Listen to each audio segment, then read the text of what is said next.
ನಮಸ್ಕಾರ. ಸ್ವಾಮಿ ವಿವೇಕಾನಂದರ 150ನೇ ಜನ್ಮವರ್ಷ ಉತ್ಸವಾಚರಣೆಯ ವಿಶೇಷ ಸಂದರ್ಭದಲ್ಲಿ ನಾವೆಲ್ಲ ಸೇರಿದ್ದೇವೆ. ಜೀವಿತ ಕಾಲದಲ್ಲಿ ವಿರಳವಾಗಿ ಸಿಗುವಂತಹದ್ದು ಇಂಥ ಅವಕಾಶ. ಈ ಐತಿಹಾಸಿಕ ಉತ್ಸವಾಚರಣೆಯಲ್ಲಿ ಪಾಲ್ಗೊಳ್ತಾ ಇರೋದು ನಮ್ಮ ಒಬ್ಬೊಬ್ಬರ ಬದುಕಿನಲ್ಲಿಯೂ ವಿಶೇಷವಾಗಿ ರೇಖಾಂಕನಗೊಳ್ಳುವುದಕ್ಕೆ ಅರ್ಹವಾದ ಸಂಗತಿ. ಎಷ್ಟೋ ಜನ ಮಹಾನ್ ಸಾಧಕರನ್ನು ಒಂದೊಪ್ಪತ್ತು ನೆನೆದು ಅವ್ರನ್ನ ಮತ್ತೆ ಕಪಾಟಿಗೆ ಸೇರಿಸಿಬಿಡ್ತೇವೆ. ಆದರೆ ಸ್ವಾಮೀಜಿಯವರ ವಿಷಯ ಹಾಗಿಲ್ಲ. ಒಂದು ಜನಾಂಗವಾಗಿ ನಾವೆಲ್ಲ ಇವತ್ತು ತಲೆ ಎತ್ತಿ ಎದೆಯುಬ್ಬಿಸಿ ನಿಂತಿದ್ದೇವೆ ಅಂದರೆ ಅದರ ಸಿಂಹಪಾಲು ಕೀರ್ತಿ ಸಲ್ಲಬೇಕಾದ್ದು ಸ್ವಾಮೀಜಿಯವರಿಗೆ. ನಮ್ಮ ನಾಡಿನ ನವೋತ್ಥಾನದ ರೂವಾರಿಗಳಲ್ಲಿ ಅಗ್ರಪಂಕ್ತಿಯಲ್ಲಿ ಅಗ್ರಿಮರು ಅಂದರೆ ಸ್ವಾಮಿ ವಿವೇಕಾನಂದರು. ವಿಶಾಲ ಜಗತ್ತಿಗೆ ಹಿಂದೂ ಧರ್ಮದ ಶ್ರೇಷ್ಠತೆಯನ್ನು ಪರಿಚಯ ಮಾಡಿಕೊಟ್ಟಿದ್ದು, ಹಿಂದೂಗಳಲ್ಲಿಯೇ ವಿಸ್ಮೃತಿಗೆ ಒಳಗಾಗಿದ್ದ ಸ್ವಧರ್ಮ ಪ್ರಜ್ಞೆಯನ್ನು ಮತ್ತೆ ಪ್ರಜ್ವಲಿಸಿ ಅವರಲ್ಲಿ ಸ್ವಾಭಿಮಾನವನ್ನು ಮೂಡಿಸಿದ್ದು, ಧರ್ಮದ ನಿಜ ಸ್ವರೂಪವನ್ನು ಪ್ರಕಟೀಕರಿಸಿದ್ದು, ಧರ್ಮ ವಿಷಯಕ ಸಂವಾದಕ್ಕೆ ಒಂದು ವಿನೂತನವಾದ ಸಮಕಾಲೀನ ನುಡಿಗಟ್ಟನ್ನೇ ಆವಿಷ್ಕಾರ ಮಾಡಿದ್ದು, ವಿಜ್ಞಾನಾವೇಶದಿಂದ ಹಿಡಿದು ನಿಧರ್ಮೀಯತೆಯವರೆಗೆ ಎಲ್ಲ ಸಾಂಪ್ರತ ಸವಾಲುಗಳಿಗೆ ಧರ್ಮ ಅನ್ನುವ ಏಕೈಕ ಪ್ರತ್ಯಸ್ತ್ರವನ್ನು ಸಫಲವಾಗಿ ಸಂಧಾನ ಮಾಡಿದರು. ರಾಷ್ಟ್ರದ ಅಖಂಡತೆಗೆ ಮೂರ್ತ ರೂಪ ಕೊಟ್ಟರು. ಹೀಗೆ ಹಲವು ಸಾಧನೆಗಳನ್ನು ಒಮ್ಮೆಗೆ ಮತ್ತು ಕೇವಲ 13-14 ವರ್ಷಗಳಷ್ಟು ಅಲ್ಪಾವಧಿಯಲ್ಲಿ ಸ್ವಾಮೀಜಿಯವರು ಮೆರೆದರು. ಇದನ್ನೆಲ್ಲ ನೆನೆಯುವಾಗ ಅದು ಪರಮಾದ್ಭುತ ಅಂತ ಅನಿಸುತ್ತೆ. ನಮ್ಮಲ್ಲಿ ರಾಷ್ಟ್ರ ನಾಯಕರಿಗೆಲ್ಲ ಅವರು ಸ್ಫೂರ್ತಿ ಸ್ಥಾನವಾಗಿದ್ದರು. ಸಹಜವಾಗಿ ಅವರೆಲ್ಲ ಅದನ್ನು ಪ್ರಾಂಜಲವಾಗಿ ಸಾರಿಯೂ ಇದ್ದಾರೆ. ಅಂತಹ ಇತಿಹಾಸಾರ್ಹ ಅವತಾರ ಪುರುಷರನ್ನು ಸ್ಮರಿಸೋದಕ್ಕಿಂತ ಪುಣ್ಯ ಕಾರ್ಯ ಬೇರೆ ಇಲ್ಲ. ಇನ್ನೊಂದು ವಿಶೇಷ ಕೂಡ ಇದೆ. ಹಲವರು ಶ್ರೇಷ್ಠರ ಪದಚಿಹ್ನೆಗಳು ಮರೆತು ಹೋಗದೇ ಇರಲಿ ಅಂತ ವಿಶೇಷ ಸಂದರ್ಭಗಳಲ್ಲಿ ಅವರನ್ನು ನೆನೆಯುತ್ತೇವೆ. ಆದರೆ ಸ್ವಾಮೀಜಿಯವರು ಕಳೆದ 110 ವರ್ಷಗಳಲ್ಲಿ ಎಂದೂ ನಮ್ಮ ಸ್ಮೃತಿಪಟಲದಿಂದ ದೂರ ಹೋಗಿಯೇ ಇಲ್ಲ. ದಿನಗಳು ಕಳೆದ ಹಾಗೆ ಅವರ ಪ್ರತಿಮೆ ಹೆಚ್ಚು ಹೆಚ್ಚು ಪ್ರಜ್ವಲವಾಗಿ ಬೆಳಗ್ತಾ ಬಂದಿದೆ. ಅವರ ವಾರಸಿಕೆ ಹೆಚ್ಚು ಹೆಚ್ಚು ಸಂಗತವಾಗ್ತಾ ಬಂದಿದೆ. ಮಹಾಸಮಾಧಿಯಾದ 110 ವರ್ಷಗಳು ಕಳೆದ ಮೇಲೂ ನಾಡೆಲ್ಲ ಅವರ ಪ್ರಭಾವದಿಂದ ಆಚ್ಛಾದಿತವಾಗಿರೋದನ್ನು ಕಾಣ್ತಾ ಇದ್ದೇವೆ. ನಿಜವಾಗಿ ಮಹಾನತೆಯ ಸೂಚಕ ಅಂದರೆ ಇದೆ. ಹೀಗೆ ನೋಡುವಾಗ ಇದೀಗ ನಾವೆಲ್ಲ ಶ್ರದ್ಧೆಯಿಂದ ಆಚರಿಸ್ತಾ ಇರುವ ಸ್ವಾಮೀಜಿಯವರ ಸಾರ್ಧ ಶತಾಬ್ದಿ 150ನೇ ಜನ್ಮವರ್ಷಾಚರಣೆ ಕೇವಲ ಇವತ್ತಿನ ಒಂದು ಇವೆಂಟ್ ಅಲ್ಲ. ವರ್ಷಗಳುದ್ದಕ್ಕೂ ನಮ್ಮಲ್ಲಿ ಅವಿಚ್ಛಿನ್ನವಾಗಿ ಸಾಗಿ ಬಂದಿರುವ ಶ್ರದ್ಧಾರ್ಪಣೆಯ ಮುಂದುವರಿಕೆಯಷ್ಟೇ ಆಗಿದೆ. ಹೀಗೆ ಈ ಆಚರಣೆ ಒಂದು ದೃಷ್ಟಿಯಿಂದ ಸಾಂಕೇತಿಕ ಅಂತ ಹೇಳಬಹುದು. ಆದರೆ ಪುನಃಸ್ಮರಣೆ ನಮಗೆ ಹೊಸ ಚೈತನ್ಯ ಕೊಡುತ್ತೆ ಅನ್ನೋದು ಕೂಡ ವಾಸ್ತವವೇ. ವಿವೇಕಾನಂದರ ನಿತಾಂತ ಆರಾಧಕರಾದ ಮತ್ತು ಈ ಸಂಸ್ಥೆಯ ಸ್ಥಾಪಕರಾದ DVG ಅವರು ಹೇಳಿದರು, ವಿವೇಕಾನಂದರ ಲೋಕಬೋಧನೆಯಲ್ಲಿ ಒಂದು ಜೀವಧ್ವನಿ ಇದೆ, ಒಂದು ಜೀವೋತ್ತೇಜಕ ಪ್ರಭೆ ಇದೆ, ಒಂದು ಜೀವನೋಪಯುಕ್ತ ಶಕ್ತಿ ಇದೆ, ಇವು ತುಂಬಿವೆ. ಇದು DVG ಅವರ ಮಾತು. ಈ ಐತಿಹಾಸಿಕ ಸಂದರ್ಭದ ಸ್ಮರಣಾಂಜಲಿಯನ್ನು ಹಲವು ಕಾರ್ಯಕ್ರಮ ಸರಣಿಗಳಾಗಿ ನಡೆಸಬೇಕು ಅಂತ ಸಂಕಲ್ಪ ಮಾಡಿದ್ದೇವೆ. ಈಗ 3 ದಿವಸ ನಡೀತಾ ಇರುವ ಮೊದಲ ಸರಣಿಯಲ್ಲಿ ಗೆಳೆಯ ಚಕ್ರವರ್ತಿ ಸೂಲಿಬೆಲೆ ಅವರು ಉಪನ್ಯಾಸ ಮಾಡೋರಿದ್ದಾರೆ. ಎರಡನೇ ಸರಣಿಯನ್ನು ಮುಂದಿನ ನವೆಂಬರ್ 3ನೇ ವಾರದಲ್ಲಿ ತುಮಕೂರಿನ ಪರಮಪೂಜ್ಯ ವೀರೇಶಾನಂದಜಿ ಮಹಾರಾಜ್ ಅವರು ನಡೆಸ್ಕೊಡೋರಿದ್ದಾರೆ. 3ನೆಯ ಸರಣಿ ಉಪನ್ಯಾಸ ಮಾಲೆ ಡಿಸೆಂಬರ್ ಮೊದಲ ವಾರದಲ್ಲಿ ಡಾಕ್ಟರ್ ಗುರುರಾಜ ಕರಜಗಿ ಅವರಿಂದ ನಡೆಯೋದಿದೆ. ಮುಂದಿನ ವರ್ಷ ಅಂದರೆ 2013ರಲ್ಲಿಯೂ ಈ ಕಾರ್ಯಕ್ರಮ ಮಾಲಿಕೆ ಮುಂದುವರಿಯುತ್ತೆ. ಈ 3 ದಿವಸಗಳ ಉಪನ್ಯಾಸ ಮಾಲೆಯನ್ನು ನಡೆಸಿಕೊಡ್ತಾ ಇರುವ ಆದರಣೀಯ ಚಕ್ರವರ್ತಿ ಸೂಲಿಬೆಲೆ ಒಬ್ಬ ಪೂರ್ಣಾವಧಿ ಸಾಮಾಜಿಕ ಕಾರ್ಯಕರ್ತರು, ಒಳ್ಳೆಯ ಲೇಖಕರು, ಒಳ್ಳೆಯ ವಾಗ್ಮಿ. ಇವತ್ತು ಮಧ್ಯಾಹ್ನ ತಾನೇ ಉದಯ ಟಿ ವಿನ ಹರಟೆ ಕಾರ್ಯಕ್ರಮದಲ್ಲಿ ನೀವೆಲ್ಲ ಅವ್ರನ್ನ ನೋಡಿದ್ದೀರಿ. ಇಲ್ಲೂ ಅವ್ರು ನಿಮ್ಮನ್ನೆಲ್ಲ ಆಡಿಸ್ಕೊಂಡು ಬಂದಿದ್ದಾರೆ. ಇಂಜಿನಿಯರಿಂಗ್ ಪದವೀಧರರು, ಆದರೆ ಯಾವುದೇ ಉದ್ಯೋಗವನ್ನೋ ವೃತ್ತಿಯನ್ನೋ ಹಿಡಿಯದೆ ತಮ್ಮ ಎಲ್ಲ ಪ್ರತಿಭೆಯನ್ನು ಸಮಯವನ್ನು ಪೂರ್ಣವಾಗಿ ಸಮಾಜ ಕಾರ್ಯಕ್ಕೆ ಮೀಸಲಿಟ್ಟಿದ್ದಾರೆ. ಹಲವು ಸ್ವದೇಶಿ ಪರ ಸಂಘಟನೆಗಳಲ್ಲಿ ಶ್ರಮಿಸಿದ್ದಾರೆ.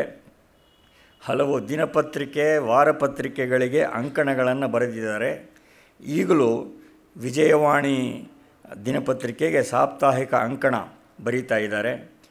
ಸ್ವದೇಶಿ ಚಿಂತನೆಗೆ ಸಂಬಂಧಿಸಿದ ಪುಸ್ತಕಗಳನ್ನು ಲೇಖನಗಳನ್ನು ಬರೆದಿದ್ದಾರೆ. ನಮ್ಮ ನಾಡಿನ ತೀರ್ಥಕ್ಷೇತ್ರಗಳ ಬಗ್ಗೆ ಅವರು ನೀಡಿದ ಉಪನ್ಯಾಸ ಸರಣಿಗಳು ದೂರದರ್ಶನ ಮಾಧ್ಯಮದಲ್ಲಿ ತುಂಬ ಜನಪ್ರಿಯತೆ ಗಳಿಸಿಕೊಂಡಿದ್ದುವು. ಭಾರತೀಯ ಸಂಸ್ಕೃತಿ ಪ್ರತಿಷ್ಠಾನದ ಕಾರ್ಯಕರ್ತರಾಗಿ ಸೇವೆ ಸಲ್ಲಿಸಿದ್ದಾರೆ.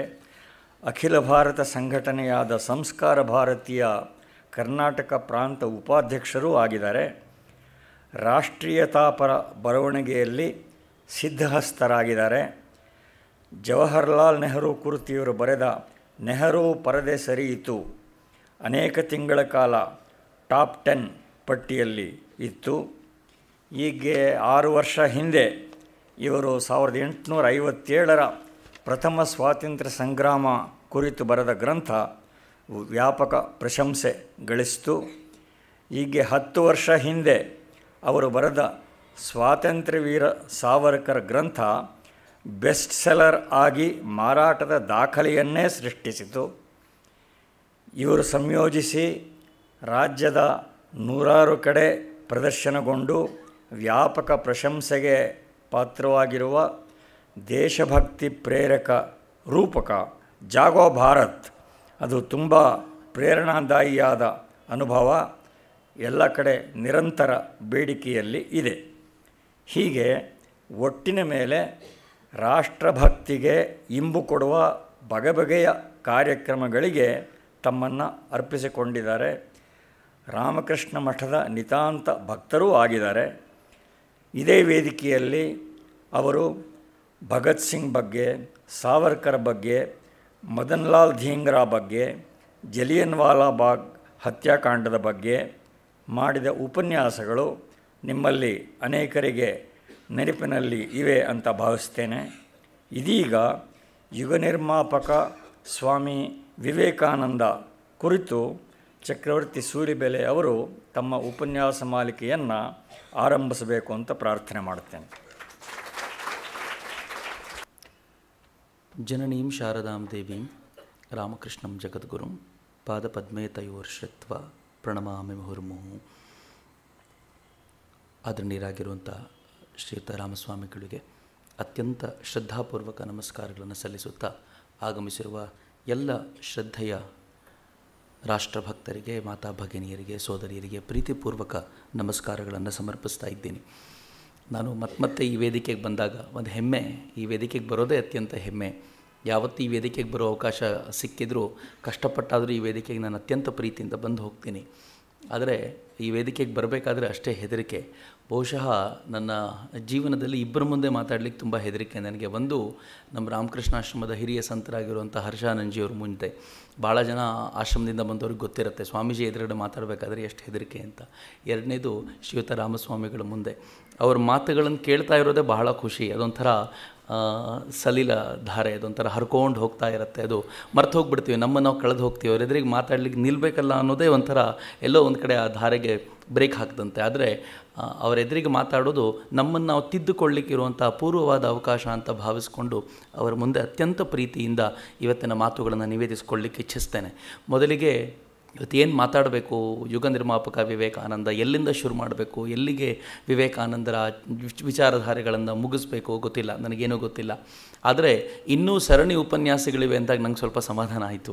ಎಲ್ಲಿಗೂ ಬಿಡಬೇಕು, ಎಲ್ಲಿಗೂ ನಿಲ್ಲಿಸಬೇಕು ಅನ್ನೋ ಚಿಂತೆಯೇ ಇಲ್ಲ. ಇದು ನಡೀತಾನೇ ಇರುತ್ತೆ, ಮುಗಿಯುವಂಥ ಯಾವುದೇ ವಿಚಾರಧಾರೆ ಅಲ್ಲ ಅನ್ನೋದಂತೂ ಸಹಜವಾಗಿ ಎಲ್ರಿಗೂ ಗೊತ್ತು. ಹೀಗಾಗಿ ನನ್ನ ಮನಸ್ಸಿನಲ್ಲಿ ಏನೇನು ಇದೆಯೋ ಸ್ವಾಮಿ ವಿವೇಕಾನಂದರ ಬಗ್ಗೆ ಅದೇ ನಿಮ್ಮ ಜೊತೆ ಹಂಚಿಕೊಳ್ಳುವಂಥ ಪ್ರಯತ್ನವನ್ನು ಮುಂದಿನ 3 ದಿನಗಳ ಕಾಲ ಮಾಡೋ ಪ್ರಯತ್ನ ಮಾಡ್ತೇನೆ. ಮೊದಲನೇದು, ನನಗೆ ಯಾವಾಗಲೂ ತುಂಬ ಕಾಡುವಂಥ ಪ್ರಶ್ನೆ, ಈ ರಾಷ್ಟ್ರಕ್ಕೆ ಸ್ವಾಮಿ ವಿವೇಕಾನಂದರು ಬೇಕಾಗಿತ್ತಾ, ರಾಮಕೃಷ್ಣರು ಬೇಕಾಗಿತ್ತಾ, ಶಾರದಾ ಮಾತೆಯವರು ಬೇಕಾಗಿತ್ತಾ? ಈ ಪ್ರಶ್ನೆ ನನ್ನ ತುಂಬ ಕಾಡ್ತಿರತ್ತೆ. ಯಾಕೆಂದರೆ ಅದಾಗಲೇ ಭಾರತದಲ್ಲಿ ಅಸಂಖ್ಯ ಸಂತರಾಗಿ ಹೋಗಿದ್ರು. ಅದಾಗಲೇ ಭಾರತವನ್ನು ಪರಿವರ್ತಿಸಬೇಕು ಅನ್ನೋಂಥ ಚಿಂತನೆ ಹೊತ್ಕೊಂಡು ಬಂದು ಈ ದೇಶದ ಒಂದು ದಿಕ್ಕಿನಲ್ಲಿ ಹೋಗ್ತಾ ಇದ್ದ ಚಿಂತನೆಯನ್ನೇ ಮೂಲೋತ್ಪಾಟನೆ ಮಾಡಬಲ್ಲಂಥ ಅಪೂರ್ವವಾದ ಚಿಂತನೆಗಳನ್ನು ಹೊತ್ಕೊಂಡು ಒಂದಷ್ಟು ಸಂತರಿದ್ದರು. ಯಾವ್ಯಾವ ಥರದ ಚಿಂತನೆಗಳು ಈ ದೇಶದಲ್ಲಿ ಆಗಿವೆ ನಾವು ಊಹಿಸ್ಕೊಳ್ಳಿಕ್ಕೂ ಸಾಧ್ಯ ಇಲ್ಲ. ಅಷ್ಟು ಅಪರೂಪದ ಚಿಂತನೆಗಳು ಈ ದೇಶದಲ್ಲಿ ಆಗೋಗಿವೆ.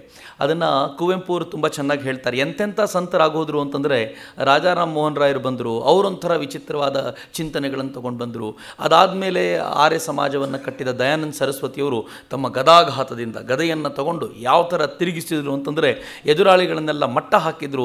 ಇದೊಂಥರ ವಿಚಿತ್ರವಾದ ವಾತಾವರಣ ಇತ್ತು. ಆಗ ರಾಮಕೃಷ್ಣರು ಬಂದರು ಅಂತ ನಾನು ಇದ್ರ ಬಗ್ಗೆ ಯಾವಾಗಲೂ ಯೋಚನೆ ಮಾಡ್ತಿರುವಾಗ ಅನಿಸುತ್ತೆ, ಇವರು ಯುಗ ನಿರ್ಮಾಪಕರು ಯಾಕೆ ಆಗ್ತಾರೆ ಅಂತ. ಯಾಕೆ ಇವರೊಂದು ಯುಗವನ್ನು ಕಟ್ಟಿದಂಥ ಸಾಧಕರಾಗ್ತಾರೆ ಅಂತಂದರೆ ಅದರ ಹಿನ್ನೆಲೆಯನ್ನು ಗಮನಿಸಿದಾಗ ಗೊತ್ತಾಗುತ್ತೆ.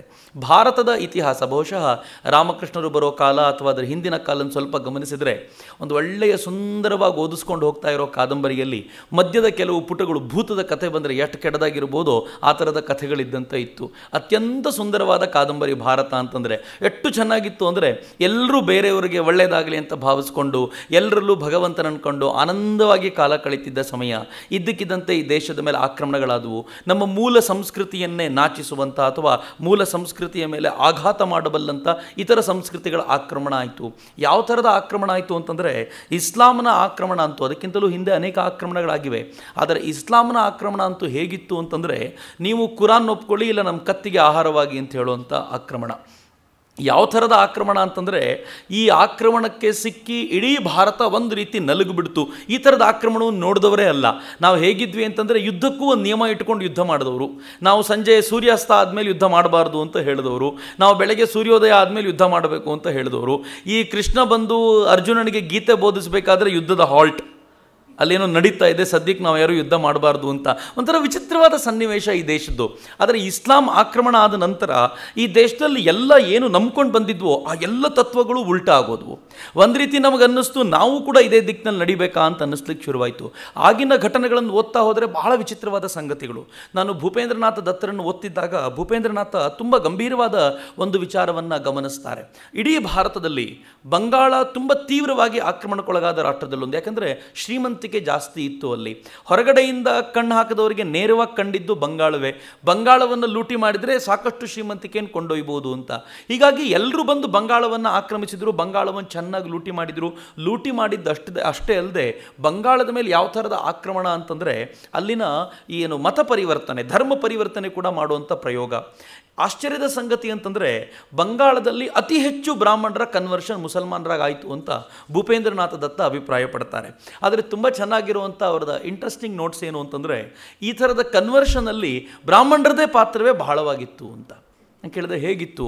ಅವರು ತುಂಬ ಚೆನ್ನಾಗಿರುವಂಥ ಒಂದು ಡಾಕ್ಯುಮೆಂಟನ್ನು ಪ್ರೆಸೆಂಟ್ ಮಾಡ್ತಾರೆ. ಅವರು ಬಂಗಾಳದ ಕೆಲವು ಕಡೆ ತಿರುಗಾಡ್ಕೊಂಡು ಬಂದಾಗ ಅವರಿಗೆ ಅರ್ಥ ಆಗುತ್ತೆ, ಕೆಲವು ಬ್ರಾಹ್ಮಣರಿಗೆ ಅವರಿಗೆ ಮುಸಲ್ಮಾನ್ ರಾಜರೇ ಕೊಟ್ಟಂಥ ಜಮೀನುಗಳಿದ್ದವು. ಹೇಳ್ತಾರೆ, ಮುಸಲ್ಮಾನ ರಾಜರು ಯಾಕಾದರೂ ಒಬ್ಬ ಬ್ರಾಹ್ಮಣನಿಗೆ ಜಮೀನು ಕೊಡ್ತಾರೆ. ಬ್ರಾಹ್ಮಣರ ನಾಶವಾದಷ್ಟು ಸಂತೋಷ ಪಡುವಂಥ ಕಾಲ ಅದು. ಯಾಕೆಂದರೆ ಸಮಾಜದ ಥಿಂಕಿಂಗ್ ಕೋರ್ ಏನಾದರೂ ಇದೆ ಅದು ಬ್ರಾಹ್ಮಣರ ಕಡೆ ಇದೆ. ಅವರು ಪೂರ್ಣ ಪ್ರಮಾಣದಲ್ಲಿ ನಾಶವಾಗೋದ್ರೆ ಉಳಿದವ್ರನ್ನ ಸಹಜವಾಗಿ ತಗೊಳ್ಬೋದು ಅನ್ನೋ ಕಾಲಕ್ಕೆ ಈ ಬ್ರಾಹ್ಮಣರಿಗೆ ಯಾಕೆ ಜಮೀನು ಕೊಟ್ಟರು ಅಂತ ಯೋಚನೆ ಮಾಡಿದಾಗ ಆಮೇಲೆ ಗೊತ್ತಾಗುತ್ತೆ, ನಮ್ಮ ದೇಶದಲ್ಲಿ ಹಿಂದೂ ಧರ್ಮದ ಈ ಪ್ರಭಾವವನ್ನು ಪೂರ್ಣ ಪ್ರಮಾಣದಲ್ಲಿ ಉಲ್ಟಾ ದಿಕ್ಕಿಗೆ ತಿರುಗಿಸ್ಲಿಕ್ಕೆ ಒಂದು ದೊಡ್ಡ ಪ್ರಯಾಸ ನಡೆದಿತ್ತು. ಹೇಗೆ ಅಂತಂದರೆ, ಈ ದೇಶದಲ್ಲಿ ಅನೇಕ ದೋಷಗಳ ಬಗ್ಗೆ ಅವರು ಆಗ ಮಾತಾಡ್ತಿದ್ರು. ಯವನ ಯವನ ದೋಷ ಅಂತ ಒಂದು, ಯಾರಾದರೂ ಯವನರನ್ನು ಮುಟ್ಟಿಸ್ಕೊಂಡ್ರೆ ಅವರಿಗೆ ಆ ದೋಷ ಬಂದಿದೆ ಅಂತ. ಮುಸ್ಲಿಂ ದೋಷ ಅಂತ ಒಂದು, ಮುಸಲ್ಮಾನರನ್ನು ಮುಟ್ಟಿಸ್ಕೊಂಡ್ರೆ ಮುಸಲ್ಮಾನರ ಜೊತೆ ಮಾತಾಡಿಸಿದ್ರೆ ನಿಮ್ಗೆ ಆ ದೋಷ. ಇಂಥ ದೋಷ ಬಂದವ್ರನ್ನ ಹತ್ತಿರಕ್ಕೆ ಸೇರಿಸ್ಕೊಳ್ಬಾರ್ದು, ಇಂಥ ದೋಷ ಬಂದವರು ಹಿಂದುವಾಗಿರಲಿಕ್ಕೆ ಲಾಯಕ್ಕಿಲ್ಲ, ಈ ಥರದ ಆರೋಪಗಳನ್ನು ಊರಿನಲ್ಲಿ ಮಾಡಿ ಅವರನ್ನು ಊರಿನಿಂದ ಹೊರಗಿಡೋದು, ಈ ಥರದ್ದು ಬಹಳ ಹಿಂದಿಂದ ನಡೆದಿದೆ. ಆದರೆ ಹೊರಗಿಟ್ಟಾಗ ನಮ್ಮ ಧರ್ಮ ಏನು ಹೇಳುತ್ತೆ ಅಂದರೆ ಅವನೊಂದು ಸ್ವಲ್ಪ ತಪಸ್ಸು ಮಾಡಿ ವಾಪಸ್ ಬರಬೇಕು. ಈ ತಪಸ್ಸಿಗೆ ಏನಾದರೂ ಕೊಡ್ಬೋದು. ನೀನು ದೇವಸ್ಥಾನಕ್ಕೆ ಬಂದವರು ಚಪ್ಪಲಿ ಕಾಯಬೇಕು, ಚಪ್ಪಲಿ ಕಾಯೋ ತಪಸ್ಸಿನಿಂದ ನೀನು ವಾಪಸ್ ದೋಷ ಮುಕ್ತನಾಗ್ತೀಯಾ, ವಾಪಸ್ ಬರ್ಬೋದು ಅಂತ. ಆದರೆ ಆ ದಿನಗಳಲ್ಲಿ ಬಂಗಾಳದಲ್ಲಿ ಏನಾಯಿತು, ಅವ್ರು ವಾಪಸ್ ಕರ್ಕೊಳ್ಳೋ ಯಾವುದೇ ಪ್ರಯತ್ನವನ್ನು ಮಾಡಲೇ ಇಲ್ಲ. ದೋಷ ಇಟ್ಟು ಹೊರಗಿಟ್ಟಿದ್ದು ಭೂಪೇಂದ್ರನಾಥರ ಏನು ಅವರ ದೃಷ್ಟಿ. ದೋಷ ಇಟ್ಟು ಎಲ್ಲರನ್ನೂ ಹೊರಗಿಡ್ಲಿಕ್ಕೆ ಶುರು ಮಾಡಿದರು. ಅವರೆಲ್ಲರೂ ಹೊರಗಿದ್ದ ನಂತರ ಈ ದೇಶದಲ್ಲಿ ವಾಪಸ್ ಅವ್ರನ್ನ ಕರ್ಕೊಂಡು ಬರಲಿಕ್ಕಿದ್ದಂಥದ್ದು ಒಂದೇ ಒಂದು ರೂಲ್ ಯಾರ್ದು ಅಂದರೆ ರಾಜ ಅವರಿಗೆ ಹೇಳಬೇಕು, ಇಲ್ಲ ನೀವು ವಾಪಸ್ ತೊಗೋಬೋದು ಅಂದರೆ ವಾಪಸ್ ತೊಗೋಬೋದು. ಆದರೆ ಮುಸಲ್ಮಾನ್ ರಾಜರು ಯಾರೋ ಅವ್ರನ್ನ ವಾಪಸ್ ತೊಗೊಳ್ಬೇಕು ಅಂತ ಹೇಳೋ ಪರಿಸ್ಥಿತಿಯೇ ಇಲ್ಲ. ಹೀಗಾಗಿ ಅನಿವಾರ್ಯವಾಗಿ ಒಂದು ದೊಡ್ಡ ಮಟ್ಟದ ಕನ್ವರ್ಷನ್ ಶುರುವಾಯಿತು. ನಮ್ಮ ದೇಶದ ನಮ್ಮ ಧರ್ಮದ ವಿರುದ್ಧ ಮಾತಾಡುವಂಥ ಒಂದು ಪಂಗಡ ಅಲ್ಲಲ್ಲಲ್ಲಲ್ಲ ದೊಡ್ಡ ಪ್ರಮಾಣದಲ್ಲಿ ಹುಟ್ಕೊಳ್ಳಿಕ್ಕೆ ಶುರುವಾಯಿತು. ನಮಗೆ ಬಹಳ ಬಾರಿ ಆಶ್ಚರ್ಯ ಆಗುತ್ತೆ, ಅನೇಕರು ಕನ್ವರ್ಟ್ ಆದ ನಂತರ ಈ ದೇಶದಲ್ಲಿ ವಿರೋಧಿಗಳಾಗಿ ಪರಿಣಮಿಸ್ತಾರೆ ಅಂತ. ಸ್ವಾಮೀಜಿಯ ಒಂದು ಮಾತಿದೆ, ನನಗೆ ಯಾವಾಗಲೂ ನೆನಪಾಗುತ್ತೆ. ಸ್ವಾಮೀಜಿ ಹೇಳ್ತಾರೆ, ಒಬ್ಬ ವ್ಯಕ್ತಿ ಹಿಂದೂ ಧರ್ಮದಿಂದ ಬೇರೆ ಧರ್ಮಕ್ಕೆ ಪರಿವರ್ತಿತನಾದರೆ ಹಿಂದೂ ಧರ್ಮಕ್ಕೆ ಒಬ್ಬ ಕಡಿಮೆಯಾದ ಅಂತ ಬರೀ ಸಿಂಪಲ್ ಕ್ಯಾಲ್ಕುಲೇಷನ್ ಅಲ್ಲ. ಸ್ವಾಮೀಜಿ ಹೇಳ್ತಾರೆ, ಹಿಂದೂ ಧರ್ಮಕ್ಕೆ ಒಬ್ಬ ಎನಿಮಿ ಜಾಸ್ತಿ ಆದ ಅಂತ ತಿಳ್ಕೊಳ್ಳಿ ಅಂತ. ಇವನು ಬೇರೆ ಧರ್ಮದವನು ಸಹಜವಾಗಿದ್ದಾಗ ಹೇಗಿರ್ತಾನೋ ಅದಕ್ಕಿಂತ ಇಲ್ಲಿಂದ ಕನ್ವರ್ಟ್ ಆಗಿ ಹೋದವನು ಹೆಚ್ಚು ಕಾನ್ಷಿಯಸ್ ಆಗಿ ಎನಿಮಿ ಆಗ್ತಾನೆ. ನೀವು ಇವತ್ತಿನ ಜಗತ್ತಿನಲ್ಲೂ ನೋಡಿ, ಕೆಲವರಿದ್ದಾರೆ ಕನ್ವರ್ಟ್ ಆದ ನಂತರ ಎಷ್ಟು ಬಾರಿ ಇನ್ಶಾ ಅಲ್ಲ ಅಂತ ಹೇಳ್ತಿರ್ತಾರೆ ಅಂದರೆ ಕೇಳಿದ್ರೆ ನಮಗೆ ಆಶ್ಚರ್ಯ ಆಗುತ್ತೆ. ಒರಿಜಿನಲ್ ಮುಸಲ್ಮಾನ್ ಕೂಡ ಅಷ್ಟು ಹೇಳೋದಿಲ್ಲ. ನಾನು ಯಾರ ಬಗ್ಗೆ ಹೇಳ್ತಿದ್ದೀನಿ ಅಂತ ನಿಮಗೂ ಅರ್ಥ ಆಗ್ಬೋದು. ನನಗೂ ಬಹಳ ಆಶ್ಚರ್ಯ ಆಗ್ತಿರುತ್ತೆ ಕೆಲವೊಮ್ಮೆ ಈ ಥರ ನೋಡಿದಾಗ. ಸ್ವಾಮೀಜಿ ತುಂಬ ಗಂಭೀರವಾಗಿ ಇದನ್ನು ಪರಿಗಣಿಸಿದರು. ಭೂಪೇಂದ್ರನಾಥ ದತ್ತ ಇದ್ರ ಬಗ್ಗೆ ಮುಂದಿನ ವಿಶ್ಲೇಷಣೆ ಮಾಡ್ತಾ ಹೇಳ್ತಿರ್ತಾರೆ. ಅವರು ಮುಂದಿನ ದಿನಗಳಲ್ಲಿ ಈ ಥರ ಆಗ್ತಿರ್ಬೇಕಾದ್ರೆ ಪೂರ್ಣ ಪ್ರಮಾಣದಲ್ಲಿ ಹಿಂಗಾಗುತ್ತೆ ಅನ್ನಿಸಿದಾಗ ಈ ದೇಶಕ್ಕೆ ಕ್ರಿಶ್ಚಿಯನ್ರ ಆಗಮನ ಆಯಿತು ಅಂತ. ಭೂಪೇಂದ್ರನಾಥ್ ದತ್ತ ಹೇಳ್ತಾರೆ, ಒಂದು ರೀತಿಯಲ್ಲಿ ಕ್ರಿಶ್ಚಿಯನ್ರು ಬಂದಿದ್ದು ಒಳ್ಳೆಯದೇ ಆಯಿತು. ಯಾಕೆಂದರೆ ಬಂಗಾಳದಲ್ಲಿ ಮುಸಲ್ಮಾನರ ಕನ್ವರ್ಟ್ ಆಗೋದ್ರ ವಿರುದ್ಧ ಒಂದು ಬ್ರೇಕ್ ಹಾಕಿದ್ದು ಕ್ರಿಶ್ಚಿಯನ್ರೇ ಅಂತ.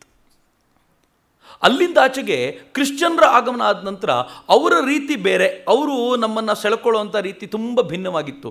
ಭಾರತ ಸಮಾಜದ, ನಮ್ಮ ಹಿಂದೂ ಸಮಾಜದ ಒಂದು ವೈಶಿಷ್ಟ್ಯ ಏನು ಅಂತಂದರೆ, ಮುಸಲ್ಮಾನರ ಆಕ್ರಮಣ ಆದ ನಂತರ ನಮಗೊಂದು ಶಾಕ್ ಅಬ್ಸರ್ವರ್ ಬಂದುಬಿಟ್ಟಿತ್ತು.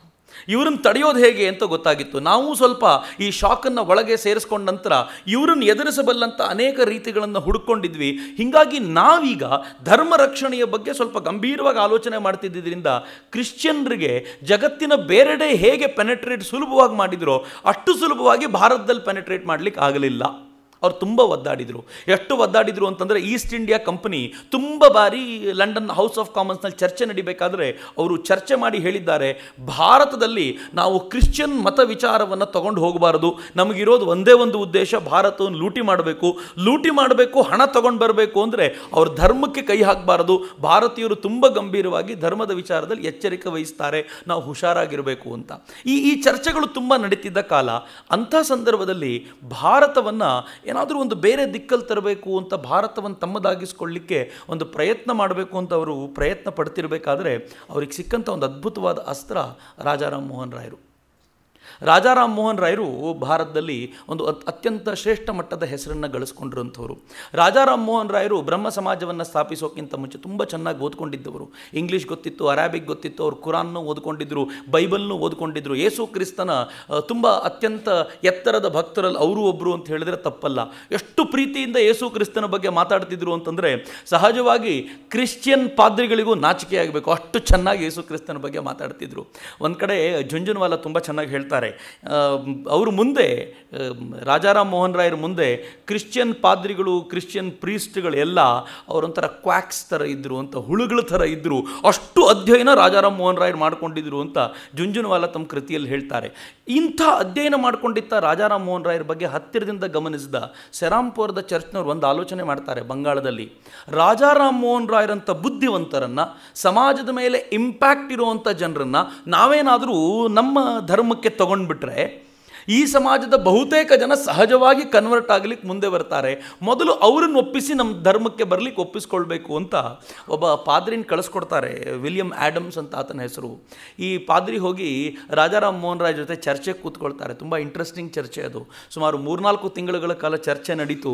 ರಾಜಾರಾಮ್ ಮೋಹನ್ ರಾಯ್ ಎಷ್ಟು ಪ್ರಫೌಂಡ್ ನಾಲೆಜ್ ಅವರದ್ದು ಅಂತಂದರೆ, ಟ್ರಿನಿಟೇರಿಯನಿಸಮ್ ವರ್ಸಸ್ ಮೊನೋಥಿಸಮ್ ಅವರ ಚಿಂತನೆಗಳು ಮತ್ತು ನಮ್ಮ ವೇದ ಕಾಲದ ಚಿಂತನೆಗಳು ಇವೆರಡನ್ನೂ ಇಟ್ಕೊಂಡು ರಾಜಾರಾಮ್ ಮೋಹನ್ ರಾಯರ ಜೊತೆ ಅವರು ಚರ್ಚೆ ಮಾಡ್ತಿರ್ಬೇಕಾದ್ರೆ ಇವರು ಯಾವ ಥರ ಪ್ರತಿಪಾದನೆ ಮಾಡಿದರು ಅಂದರೆ, 3 ತಿಂಗಳ ಚರ್ಚೆಯ ನಂತರ ರಾಜಾರಾಮ್ ಮೋಹನ್ ರಾಯನ್ನು ಕನ್ವರ್ಟ್ ಮಾಡಬೇಕು ಅಂತ ಬಂದಿದ್ದ ಆ್ಯಡಮ್ಸ್ ತಾನೇ ಕನ್ವರ್ಟ್ ಆಗಿಬಿಟ್ಟ.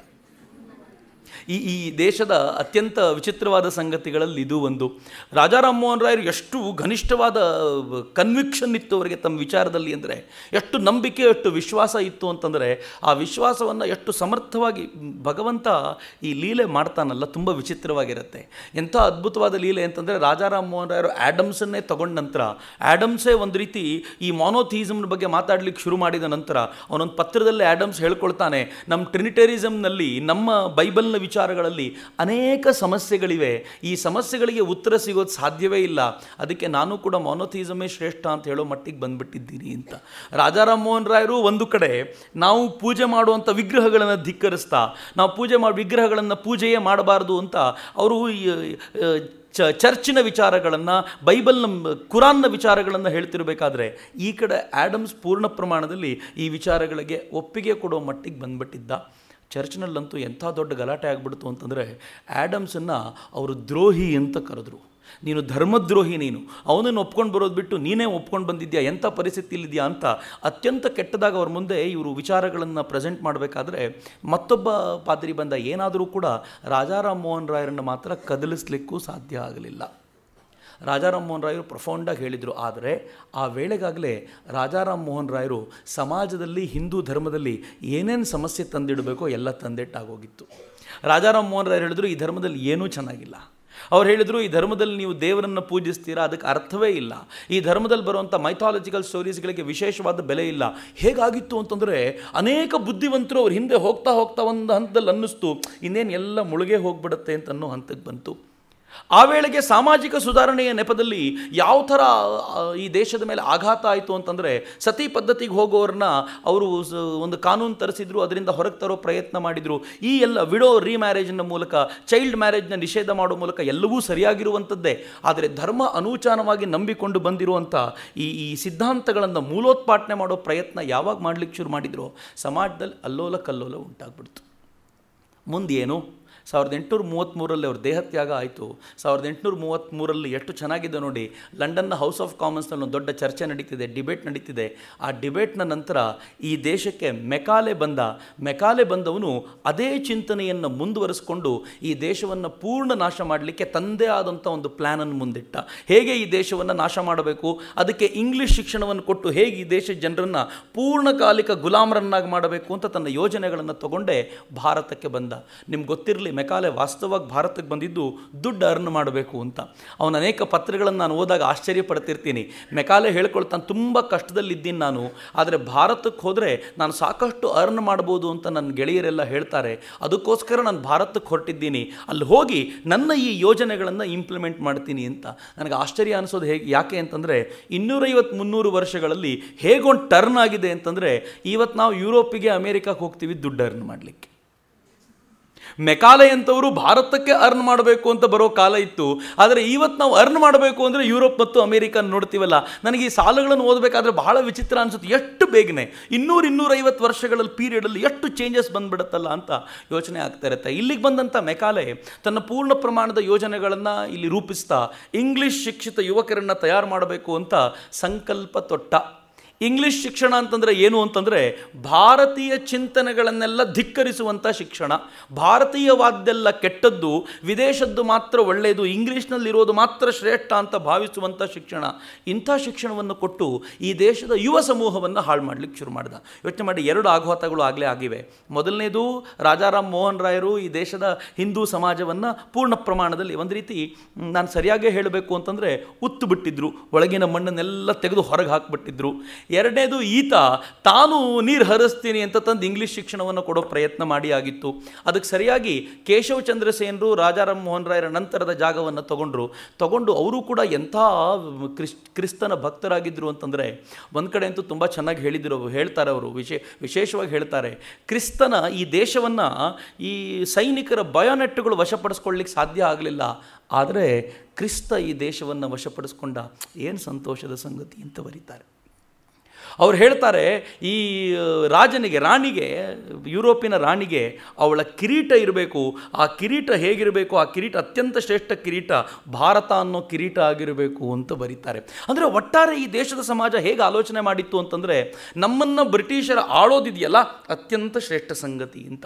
ಭಗವಂತನೇ ಬ್ರಿಟಿಷರನ್ನ ನಮ್ಮ ಹತ್ರ ಕಳಿಸಿದ್ದಾನೆ. ನಮ್ಮ ಧರ್ಮದಲ್ಲಿ ಸತ್ವ ಇಲ್ಲ, ನಮ್ಮ ದೇಶದಲ್ಲಿ ಸತ್ವ ಇಲ್ಲ, ಈ ದೇಶದ ಯಾವುದರಲ್ಲೂ ಸತ್ವ ಇಲ್ಲ, ಅಂಥ ಸತ್ವವನ್ನು ತುಂಬಲಿಕ್ಕೆ ಕ್ರಿಸ್ತನನ್ನು ಕಳಿಸಿದ್ದಾನೆ ಅಂತ ನಂಬಿಕೊಂಡಿರುವಂಥ ಕಾಲ.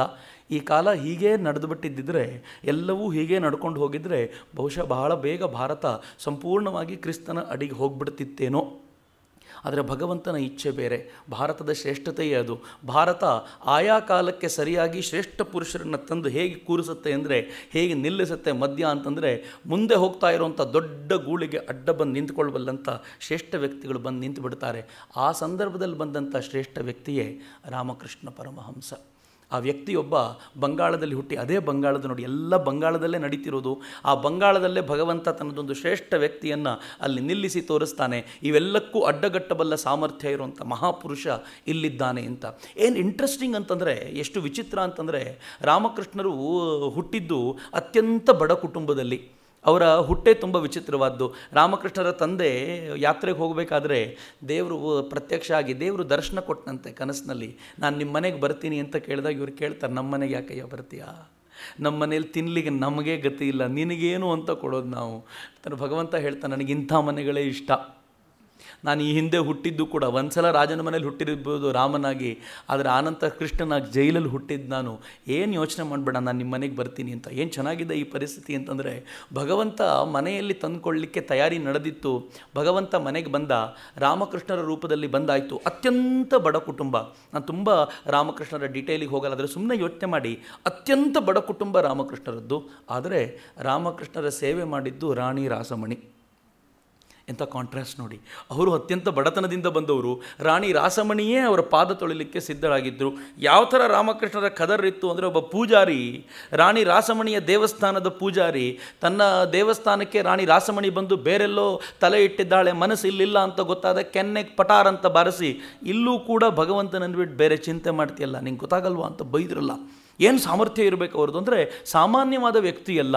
ರಾಮಕೃಷ್ಣರ ವೈಶಿಷ್ಟ್ಯ ಏನು ಅಂತಂದರೆ, ತಾವಂತೂ ಶಾಲೆಗೆ ಯಾವತ್ತೂ ಹೋಗಲಿಲ್ಲ, ನನಗೆ ಗಂಟು ಕಟ್ಟೋ ವಿದ್ಯೆ ಬೇಕಾಗಿಲ್ಲ ಅಂತ ಗಂಭೀರವಾಗಿ ಹೇಳಿದಂಥ ಮನುಷ್ಯ. ಆದರೆ ಶಾಲೆಗೆ ಹೋಗಿ ಡಿಗ್ರಿ ಪಡ್ಕೊಂಡವರೆಲ್ಲ ಇವ್ರ ಕಾಲ್ಬುಡದಲ್ಲಿ ಬಂದು ಕೂತಿದ್ರು. ರಾಮಕೃಷ್ಣರಿಗೆ ಗೊತ್ತಿದ್ದಿದ್ದು 4 ಇಂಗ್ಲೀಷ್ ಪದಗಳು ಅಂತ ಹೇಳ್ತಾರೆ, ಅದಕ್ಕಿಂತ ಹೆಚ್ಚೇನೂ ಗೊತ್ತಿರಲಿಲ್ಲ. ಬಹುಶಃ ಎಸ್ ನೋ ಅಂತ 1 2 3 4 ಪದಗಳನ್ನು ಕಲ್ತಿದ್ದಿರ್ಬೋದು. ಆದರೆ ವಿವೇಕಾನಂದರಂಥ ಅದ್ಭುತ ಇಂಗ್ಲೀಷ್ ವಾಗ್ಮಿ ಕೂಡ ರಾಮಕೃಷ್ಣರ ಪದತಲದಲ್ಲಿ ಕುಳಿತುಕೊಂಡಿದ್ದ. ತುಂಬ ಚೆನ್ನಾಗಿರುತ್ತೆ. ವಿವೇಕಾನಂದರು ಮುಂದೊಮ್ಮೆ ಹೇಳ್ಕೊಳ್ತಾರೆ, ಸ್ವಾಮೀಜಿ ನೀವು ತುಂಬ ಗ್ರೇಟ್ ಅಲ್ವಾ ಅಂತ ಕೇಳಿದರೆ, ನಾನೇನ್ರಿ ಗ್ರೇಟು, ನನ್ನ ಗುರು ರಾಮಕೃಷ್ಣರನ್ನು ನೋಡಬೇಕು, ಅವರು ತಮ್ಮ ಪಾದ ಧೂಳಿಯಿಂದ 1000 ವಿವೇಕಾನಂದರನ್ನು ಸೃಷ್ಟಿಸಬಲ್ಲ ತಾಕತ್ತನ್ನು ಹೊಂದಿರುವಂಥವರು. ನಿಮಗೆಲ್ಲ ಅರ್ಥ ಆಗಲ್ಲ ರಾಮಕೃಷ್ಣರು ಏನು ಅಂತ ವಿದೇಶದಲ್ಲಿ ಹೇಳ್ತಾರೆ. ಅಂದರೆ ರಾಮಕೃಷ್ಣರ ಸಾಮರ್ಥ್ಯ ಎಂಥದ್ದು ಅಂತ ಊಹಿಸ್ಕೊಳ್ಳಿ. ರಾಮಕೃಷ್ಣರ ವೈಶಿಷ್ಟ್ಯ ಎಂಥದ್ದು ಅಂತಂದರೆ, ಇದ್ದಿದ್ದು ಹಳ್ಳಿಯಲ್ಲಿ, ಆದರೆ ರಾಮಕೃಷ್ಣರನ್ನು ಎಲ್ಲ ಸಿಟಿಯ ಜನ ಕೂಡ ಬಂದು ಕಾಲಿಗೆ ಬೀಳ್ತಿದ್ರು. ಯಾಕೆ ಇಷ್ಟನ್ನು ಹೇಳ್ತಿದ್ದೀನಿ ಅಂತಂದರೆ, ಯಾವ ಕೇಶವ ಚಂದ್ರ ಸೇನ ಈ ದೇಶದ ಏನೂ ಸರಿ ಇಲ್ಲ, ಕ್ರಿಸ್ತನೇ ಶ್ರೇಷ್ಠ ಅಂತ ಹೇಳ್ತಿದ್ನೋ, ರಾಮಕೃಷ್ಣರ ಸಂಪರ್ಕಕ್ಕೆ ಅಚಾನಕ್ಕಾಗಿ ಬಂದ. ಬ್ರಹ್ಮ ಸಮಾಜಕ್ಕೆ ರಾಮಕೃಷ್ಣರು ಬರ್ತಿದ್ರು. ಮೊದಲು ಬ್ರಹ್ಮ ಸಮಾಜಗಳೆಲ್ಲ ರಾಮಕೃಷ್ಣರನ್ನು ಮೂದಲಿಸ್ತಿದ್ರು. ಯಾಕೆಂದರೆ ಬ್ರಹ್ಮ ಸಮಾಜದ ಮುಖ್ಯ ಚಿಂತನೆಯೇ ದೇವ ಪೂಜೆ ಇಲ್ಲ ಅನ್ನೋದು. ಆದರೆ ರಾಮಕೃಷ್ಣರು ಕಾಳಿಯ ದರ್ಶನ ಪಡ್ಕೊಂಡವರು. ಎಂಥ ಕಾಂಟ್ರಾಸ್ಟ್ಗಳು ಒಂದಾಗ್ಬಿಟ್ಟಿವೆ. ಇಂಥದ್ರಲ್ಲಿ ಕೇಶವ ಚಂದ್ರಸೇನ ರಾಮಕೃಷ್ಣರ ಸಂಪರ್ಕಕ್ಕೆ ಬಂದ ನಂತರ ರಾಮಕೃಷ್ಣರು ಅವನಿಗೆ ಕೊಟ್ಟಂಥ ಚಿಂತನೆಗಳು, ಕಲಿಸಿಕೊಟ್ಟಂಥ ವಿಚಾರಗಳು ಹೇಗಿದ್ವು ಅಂತಂದರೆ, ಕೇಶವ ಚಂದ್ರಸೇನ ಪೂರ್ಣ ಪ್ರಮಾಣದಲ್ಲಿ ರಾಮಕೃಷ್ಣರ ಜೊತೆಗೆ ತನ್ನನ್ನು ತಾನು ಸಮರ್ಪಿಸಿಕೊಂಡು ಬಿಡ್ತಾನೆ. ತುಂಬ ಚೆನ್ನಾಗಿರುವಂಥ ಘಟನೆ. ಒಂದು ಹಂತ ಬಂದು ಕೇಶವ ಚಂದ್ರಸೇನನ ಜೀವನದ ಕೊನೆಯಲ್ಲಿ ಒಂದು ಲೇಖನ ಕೇಶವ ಚಂದ್ರಸೇನ ಬರೆದ. ಆ ಲೇಖನದಲ್ಲಿ ಕೇಶವ ಚಂದ್ರಸೇನ ಹೇಳ್ಕೊಳ್ತಾನೆ, ಯೇಸು ಕ್ರಿಸ್ತನನ್ನು ಯುರೋಪ್ನವರು ಸರಿಯಾಗಿ ಅರ್ಥನೇ ಮಾಡ್ಕೊಂಡಿಲ್ಲ. ಯೇಸು ಕ್ರಿಸ್ತ ಅತ್ಯಂತ ಶ್ರೇಷ್ಠ ಅಂತ ಹೇಳ್ತಿದ್ದವನು ಈಗ ಶ್ರೇಷ್ಠ ಹೌದು, ಆದರೆ ಯುರೋಪ್ನವ್ರಿಗೆ ಅವ್ರ ಅರ್ಥನೇ ಆಗ್ತಿಲ್ಲ. ಯೇಸು ಕ್ರಿಸ್ತನನ್ನು ಅವರು ಯಾವುದ್ರ ಜೊತೆಗೋ ಒಂದು ಏನೇನೋ ಅಂತ ಕರಿತಿರ್ತಾರೆ, ಆದರೆ ಮಾನವತೆಯೊಂದಿಗೆ ಒಂದು ಮಾಡುವಂಥ ಪರಿಕಲ್ಪನೆ ಇನ್ನೂ ಅವ್ರಿಗೆ ಗೊತ್ತೇ ಆಗಲಿಲ್ಲ. ಅವರು ಇನ್ನೂ ಕೂಡ ಅತ್ಯಂತ ಕೆಳಮಟ್ಟದ ಕನ್ವರ್ಷನ್ಗಳಲ್ಲಿ ನಿರತರಾಗಿದ್ದಾರೆ. ಇದರಿಂದ ಮೇಲ್ ಬಂದು ಯೇಸು ಕ್ರಿಸ್ತನ ನಿಜತ್ವವನ್ನು ಅರಿಬೇಕು ಅಂತ ಒಂದು ಲೇಖನ ಬರೆದ ಜೀವನದ ಕೊನೆಯಲ್ಲಿ ಎಂಥ ಚೇಂಜ್ ಬಂತು ಅಂತ ಒಂದು ಸ್ವಲ್ಪ ಯೋಚನೆ ಮಾಡಿ. ರಾಮಕೃಷ್ಣರ ಮೊದಲ ಪರಿವರ್ತನೆಯೇ ಬಹುಶಃ ನನಗನ್ಸುತ್ತೆ ಬ್ರಹ್ಮ ಸಮಾಜದ ತಲೆ ಮೇಲೆ ಕೈಯಾಡಿಸಿದ್ದು. ಅಕಸ್ಮಾತ್ ರಾಮಕೃಷ್ಣರು ಆಗ ಬರದೇ ಹೋಗಿದ್ದಿದ್ರೆ ಬ್ರಹ್ಮ ಸಮಾಜದೊಂದಿಗೆ ಈ ಥರದ ಘನಿಷ್ಠ ಸಂಬಂಧವನ್ನು ಇಟ್ಟುಕೊಂಡು ಅಲ್ಲಿರುವಂಥ ಜನರನ್ನು ಪರಿವರ್ತಿಸಿ ಅಲ್ಲಿಗೆ ಬರ್ತಿದ್ದಂಥ ರಾಖಾಲ ಅಂದರೆ ಬ್ರಹ್ಮಾನಂದಜಿ, ಅಲ್ಲಿಗೆ ಬರ್ತಿದ್ದಂಥ ನರೇಂದ್ರ ಅಂದರೆ ಸ್ವಾಮಿ ವಿವೇಕಾನಂದರು, ಇವರನ್ನೆಲ್ಲ ಸೆಳೆಕೊಂಡೊಂದು ಪ್ರಖರವಾದ ಚಿಂತನೆ ಕೊಟ್ಟು ಅವರನ್ನು ಸಮಾಜಕ್ಕೆ ಕಳಿಸದೇ ಹೋಗಿದ್ದಿದ್ರೆ ಏನಾಗಿರ್ಬೋದಿತ್ತು ಅಂತ ಒಂದು ಕ್ಷಣ ಕೂತ್ಕೊಂಡು ಯೋಚನೆ ಮಾಡಿ. ಈ ಥರದ ಚಿಂತನೆಯ ಜಗತ್ತನ್ನೇ ಅಲುಗಾಡಿಸಬಲ್ಲಂಥ ಅಪರೂಪದ ಸಾಮರ್ಥ್ಯವುಳ್ಳಂಥ ಈ ಚಿಂತನೆಯ ಈ ಯುವಕರು ಬೇರೊಂದು ದಿಕ್ಕಲ್ಲಿ ಕೆಲಸ ಮಾಡೇ ಇರ್ತಿದ್ರು. ಅವ್ರಿಗೆ ಸರಿಯಾದ ದಿಕ್ಕು ತೋರಿಸಬಲ್ಲಂಥ ವ್ಯಕ್ತಿತ್ವ ಇದ್ದಿದ್ದು ರಾಮಕೃಷ್ಣರಲ್ಲಿ. ಹೀಗಾಗಿ ರಾಮಕೃಷ್ಣರ ಅವತಾರಕ್ಕೆ ಬಹುಶಃ ಆವತ್ತಿನ ದಿನಗಳಲ್ಲಿ ಅಥವಾ ಇವತ್ತು ನಾವು ಅದನ್ನು ಕೂತ್ಕೊಂಡು ನೋಡಿದಾಗ ಒಂದು ಅಪರೂಪದ ಮಹತ್ವ ಇದೆ ಅಂತ ಅನಿಸೋದು. ಇಂಥ ರಾಮಕೃಷ್ಣರು ತಾವು ಕಾಳಿಯ ದರ್ಶನಕ್ಕೋಸ್ಕರ ಅಷ್ಟೆಲ್ಲ ಕಷ್ಟಪಟ್ಟು ಕಾಳಿಯ ದರ್ಶನ ಆಯಿತು. ದರ್ಶನ ಆದ ನಂತರ ಅವ್ರಿಗೆ ಕಾಯ್ತಾ ಇದ್ದಿದ್ದು ಏನು ಅಂತಂದರೆ, ನನ್ನ ಜೀವಿತ ಕಾಲದಲ್ಲಿ ನಾನು ಅನೇಕ ಶಿಷ್ಯರು, ನನಗೆ ಬೇಕಾಗಿರುವಂಥ ಶಿಷ್ಯರು ಬರಬೇಕು ಅಂತ ಕಣ್ಣೀರು ಸುರಿಸ್ತಿದ್ರಂತೆ. ಇದೊಂದು ಅಪರೂಪದ ಸಂಗತಿ. ಭಾರತದಲ್ಲಿ ಯಾವಾಗಲೂ ಹೇಳ್ತಾರಲ್ಲ, ನೀವು ಯಾವ ಥರ ಇರ್ತೀರೋ ಅಂಥ ಗುರು ನಿಮಗೆ ಸಿಗ್ತಾರೆ. ಚೋರ ಗುರುವಿಗೆ ಚಾಂಡಾಲ ಶಿಷ್ಯ ಅಂತಾರೆ. ಬಟ್ ನನಗೆ ಯಾವಾಗಲೂ ಅನಿಸೋದು, ನಾವು ಚಾಂಡಾಲರಾಗಿದ್ದರೆ ನಮಗೆ ಸಿಗೋ ಗುರು ಚೋರರೇ. ನಾವು ಸರಿಯಾಗಿದ್ದರೆ ಅಂಥ ಗುರುಗಳೇ ಸಿಗ್ತಾರೆ. ಅಂಥ ಗುರುಗಳು, ಈ ರಾಮಕೃಷ್ಣರಂಥ ಗುರುಗಳು ಕೂಡ ತಪಿಸ್ತಾ ಇದ್ದರು ಒಳಗೆ. ನನ್ನ ವಿಚಾರವನ್ನು ಸ್ವೀಕರಿಸಬಲ್ಲಂಥ ಸಮರ್ಥರು ಬೇಕಲ್ಲ, ನನ್ನ ವಿಚಾರವನ್ನು ತಗೊಂಡು ಸಮಾಜಕ್ಕೆ ಕೊಡಬಲ್ಲಂಥ ಸಮರ್ಥ ಶಿಷ್ಯರು ಬೇಕಲ್ಲ ಅಂತ ಒಳಗಿಂದೊಳಗೆ ತಪಿಸ್ತಾ ಇದ್ದರು. ಹೀಗಾಗಿ ಯಾರಾದರೂ ಒಬ್ಬ ಹುಡುಗ ಅವ್ರು ಅಂದ್ಕೊಂಡಿಂಥ ಹುಡುಗ ಬಂದರೆ ಅಬ್ಬಾ ಬಂದಿಯಾ ಅಂತ ಅಪ್ಪಿಕೊಳ್ಳುವಂಥ ಕಾಲ. ಇಂಥ ರಾಮಕೃಷ್ಣರೊಂದಿಗೆ ನರೇಂದ್ರನ ಸಂಪರ್ಕ ಆಯಿತು. ನರೇಂದ್ರನ ಜೀವನ ಬದಲಾಯಿತು. ನರೇಂದ್ರ ಒಬ್ಬ ಶ್ರೇಷ್ಠ ಸಂತನಾದ, ಪ್ರಖರ ವಾಗ್ಮಿಯಾದ. ನರೇಂದ್ರ ಯಾವ ವಿಚಾರದ ಮೇಲೂ ಅದ್ಭುತವಾಗಿ ಮಾತನಾಡಬಲ್ಲಂಥ ಶ್ರೇಷ್ಠ ಚಿಂತಕನಾದ. ನೀವು ನರೇಂದ್ರನ ಬದುಕು ಬದಲಾಗ್ಬಿಡ್ತು. ಆದರೆ ವಾಸ್ತವವಾಗಿ ನರೇಂದ್ರನ ಬದುಕು ಶುರುವಾಗೋದು ಒಬ್ಬ ಅಟಾರ್ನಿ ಜನರಲ್ ಮನೆಯಲ್ಲಿ, ಹೈಕೋರ್ಟ್ ಅಟಾರ್ನಿ ಜನರಲ್ ಮನೆಯಲ್ಲಿ. ತಂದೆ ವಿಶ್ವನಾಥ ದತ್ತ, ತಾಯಿ ಭುವನೇಶ್ವರಿ ದೇವಿ. ಒಬ್ಬ ಪುಟ್ಟ ಬಾಲಕ, ಅತ್ಯಂತ ಆಸ್ಥೆಯಿಂದ ಬೇಡಿ ಪಡ್ಕೊಂಡಂಥ ಹುಡುಗ. ಅವ್ರ ತಂದೆ ತಾಯಿಗೆ ಒಂದು ಗಂಡು ಒಂದು ಹೆಣ್ಣು ಮೊದಲೇ ಆಗಿತ್ತು, ತೀರ್ಕೊಂಡಿತ್ತು. ಅದಾದಮೇಲೆ 3 ಹೆಣ್ಣು ಮಕ್ಕಳಾದರು. ಮನೆಯಲ್ಲಿ ಒಂದು ಗಂಡು ಸಂತಾನ ಬೇಕು ಅನ್ನೋ ಸಹಜವಾದ ಅಪೇಕ್ಷೆ.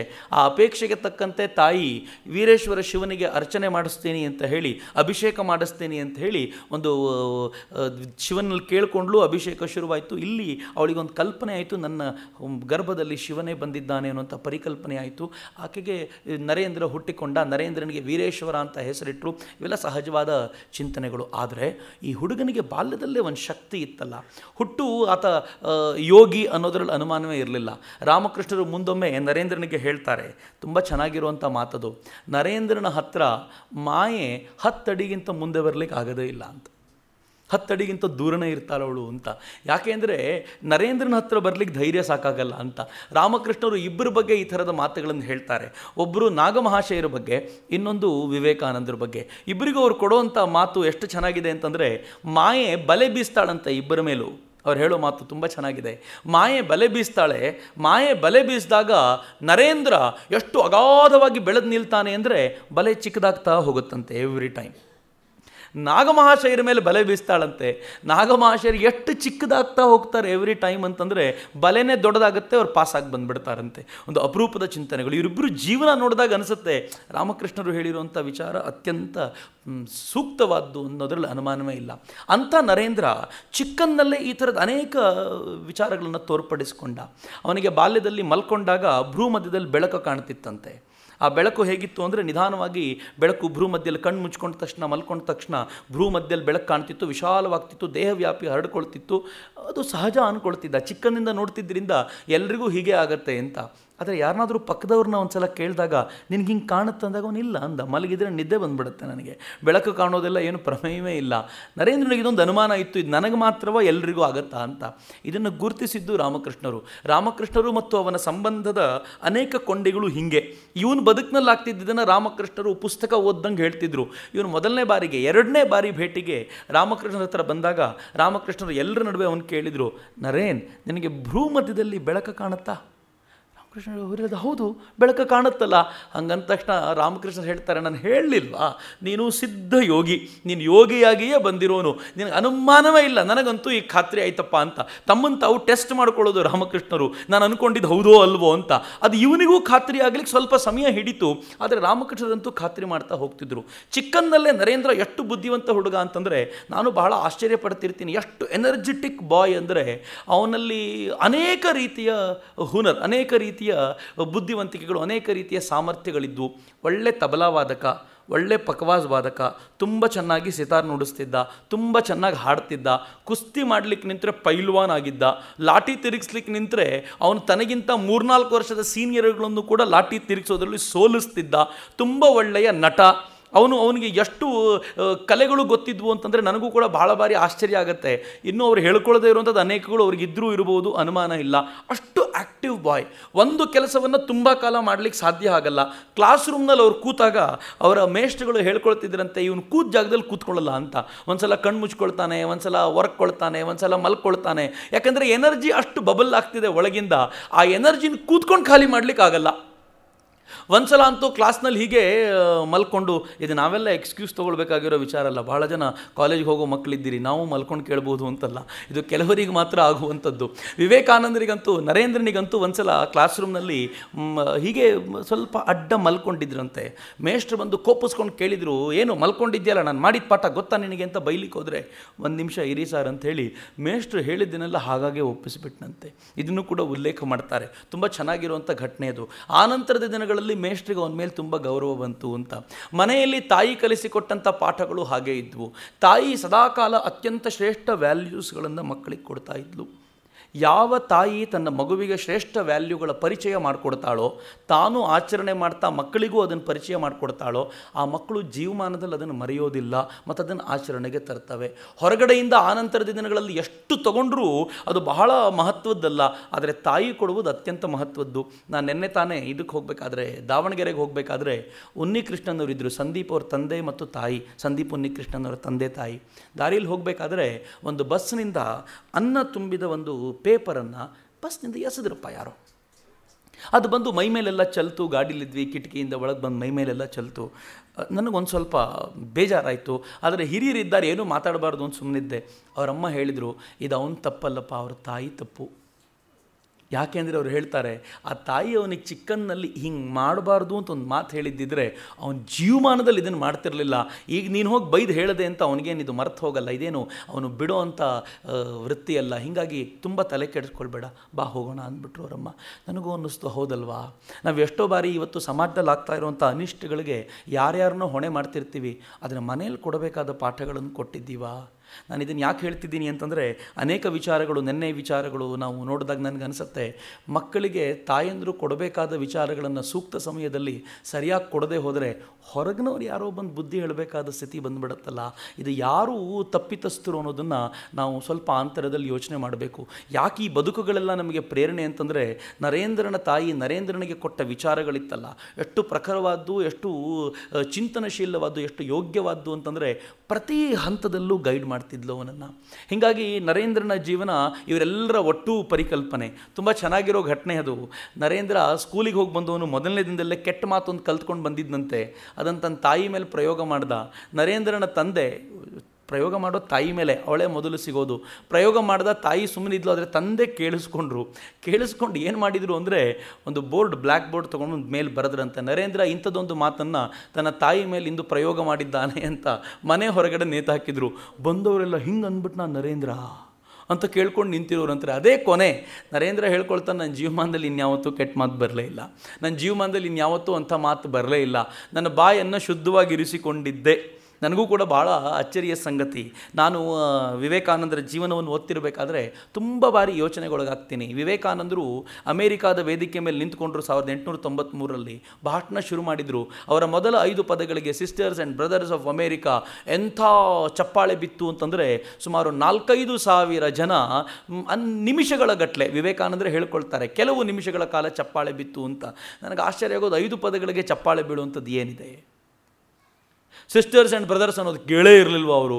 ಮೊದಲನೇ ಬಾರಿ ಕೇಳಿದ್ರು. ಹೋಗಲಿ, ಮೊದಲನೇ ಬಾರಿ ಕೇಳಿದ್ರು ಕೂಡ ಈ ಥರದ ಚಪ್ಪಾಳೆ ಬೀಳಲಿಕ್ಕೆ ಅಗತ್ಯ ಏನು?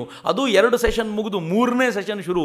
ಎಲ್ಲರೂ ಭಾಷಣಗಳನ್ನು ಕೇಳಿ ತಲೆ ಕೆಡಿಸ್ಕೊಂಡು ಕೂತಿರುವಾಗ ಈ 5 ಪದಗಳಿಗೆ ಚಪ್ಪಾಳೆ ಹೊಡೆದಿದ್ದು ಯಾಕೆ ಅಂತಂದರೆ, ಸ್ವಾಮೀಜಿ ತನ್ನ ಸೋದರ ಸನ್ಯಾಸಿಗೆ ಒಂದು ಪತ್ರ ಬರಿತಾ ಹೇಳ್ತಾರೆ, ನನ್ನ ಜೀವನದಲ್ಲಿ ಇದುವರೆಗೂ ನಾನು ಒಂದೇ ಒಂದು ಕೆಟ್ಟ ಆಲೋಚನೆ ಮಾಡಲಿಲ್ಲ.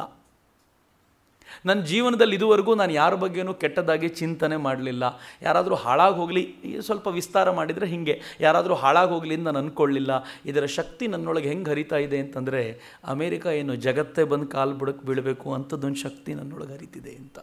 ನನ್ನೊಳಗೆ ಅನ್ನೋದು ಅಹಂಕಾರದ ಪದ ಅಲ್ಲ, ನಾನು ಅನ್ನೋ ಆತ್ಮಸ್ವರೂಪಿಯಾಗಿ ಸ್ವಾಮೀಜಿ ಈ ಮಾತನ್ನು ಹೇಳ್ತಾರೆ. ಏನು ಆತ್ಮವಿಶ್ವಾಸ ಅವರಿಗಿತ್ತು. ಈ ಆತ್ಮವಿಶ್ವಾಸ ಬಂದಿದ್ದೇ ತಾಯಿ ಕಡೆಯಿಂದ. ಯಾವತ್ತಾದರೂ ಒಂದು ಸಲ ಶಾಲೆಗೆ ಹೋದಾಗ ಎಂಥ ಸುಂದರವಾದ ಘಟನೆ ನೋಡಿ. ಶಾಲೆಗೆ ಹೋದಾಗ ಒಬ್ಬ ಮೇಷ್ಟ್ರು, ಈ ನರೇಂದ್ರ ಏನೋ ಮಾಡ್ತಿದ್ದ, ಗೆಳೆಯರೆಲ್ಲ ಮಾತಾಡ್ತಿದ್ರು, ಒಬ್ಬ ಮೇಷ್ಟ್ರು ಎದ್ದು ನಿಲ್ಲಿಸಿದ್ರು, ಎಲ್ಲರನ್ನೂ ಹೊಡೆದ್ರು. ನರೇಂದ್ರನ್ನು ಕಿವಿ ಹಿಂಡ್ಲಿಕ್ಕೆ ಬಂದರು. ನರೇಂದ್ರ ಮೇಷ್ಟ್ರು ಬೇರೆಯವ್ರು ನೋಡಿ ನಕ್ಕಿದ್ದ ಕೋಪಕ್ಕೆ ಅವ್ರು ಕಿವಿ ಹಿಂಡಿದ್ದಕ್ಕೆ ನರೇಂದ್ರ ಕಣ್ಣಲ್ಲಿ ನೀರು ಬಂದುಬಿಡ್ತು. ಅವನಿಗೆ ನೀರು ಬಂದು ಹುಡುಗ ಹೇಳ್ತಾನೆ, ನೀವು ಯಾರ್ರೀ ನನ್ನ ಕಿವಿ ಹಿಂಡಕ್ಕೆ? ನೀವು ನನ್ನ ಕಿವಿ ಹಿಂಡಬಾರ್ದು, ಹಾಗೆಲ್ಲ ನೀವು ಕಿವಿ ಹಿಂಡಬೇಡಿ ನನಗೆ ಅಂತ ರೇಗಾಡ್ಬಿಟ್ಟ ಮೇಷ್ಟ್ರ ಮೇಲೆ. ಈಶ್ವರಚಂದ್ರ ವಿದ್ಯಾಸಾಗರ ಶಾಲೆ ಅದು.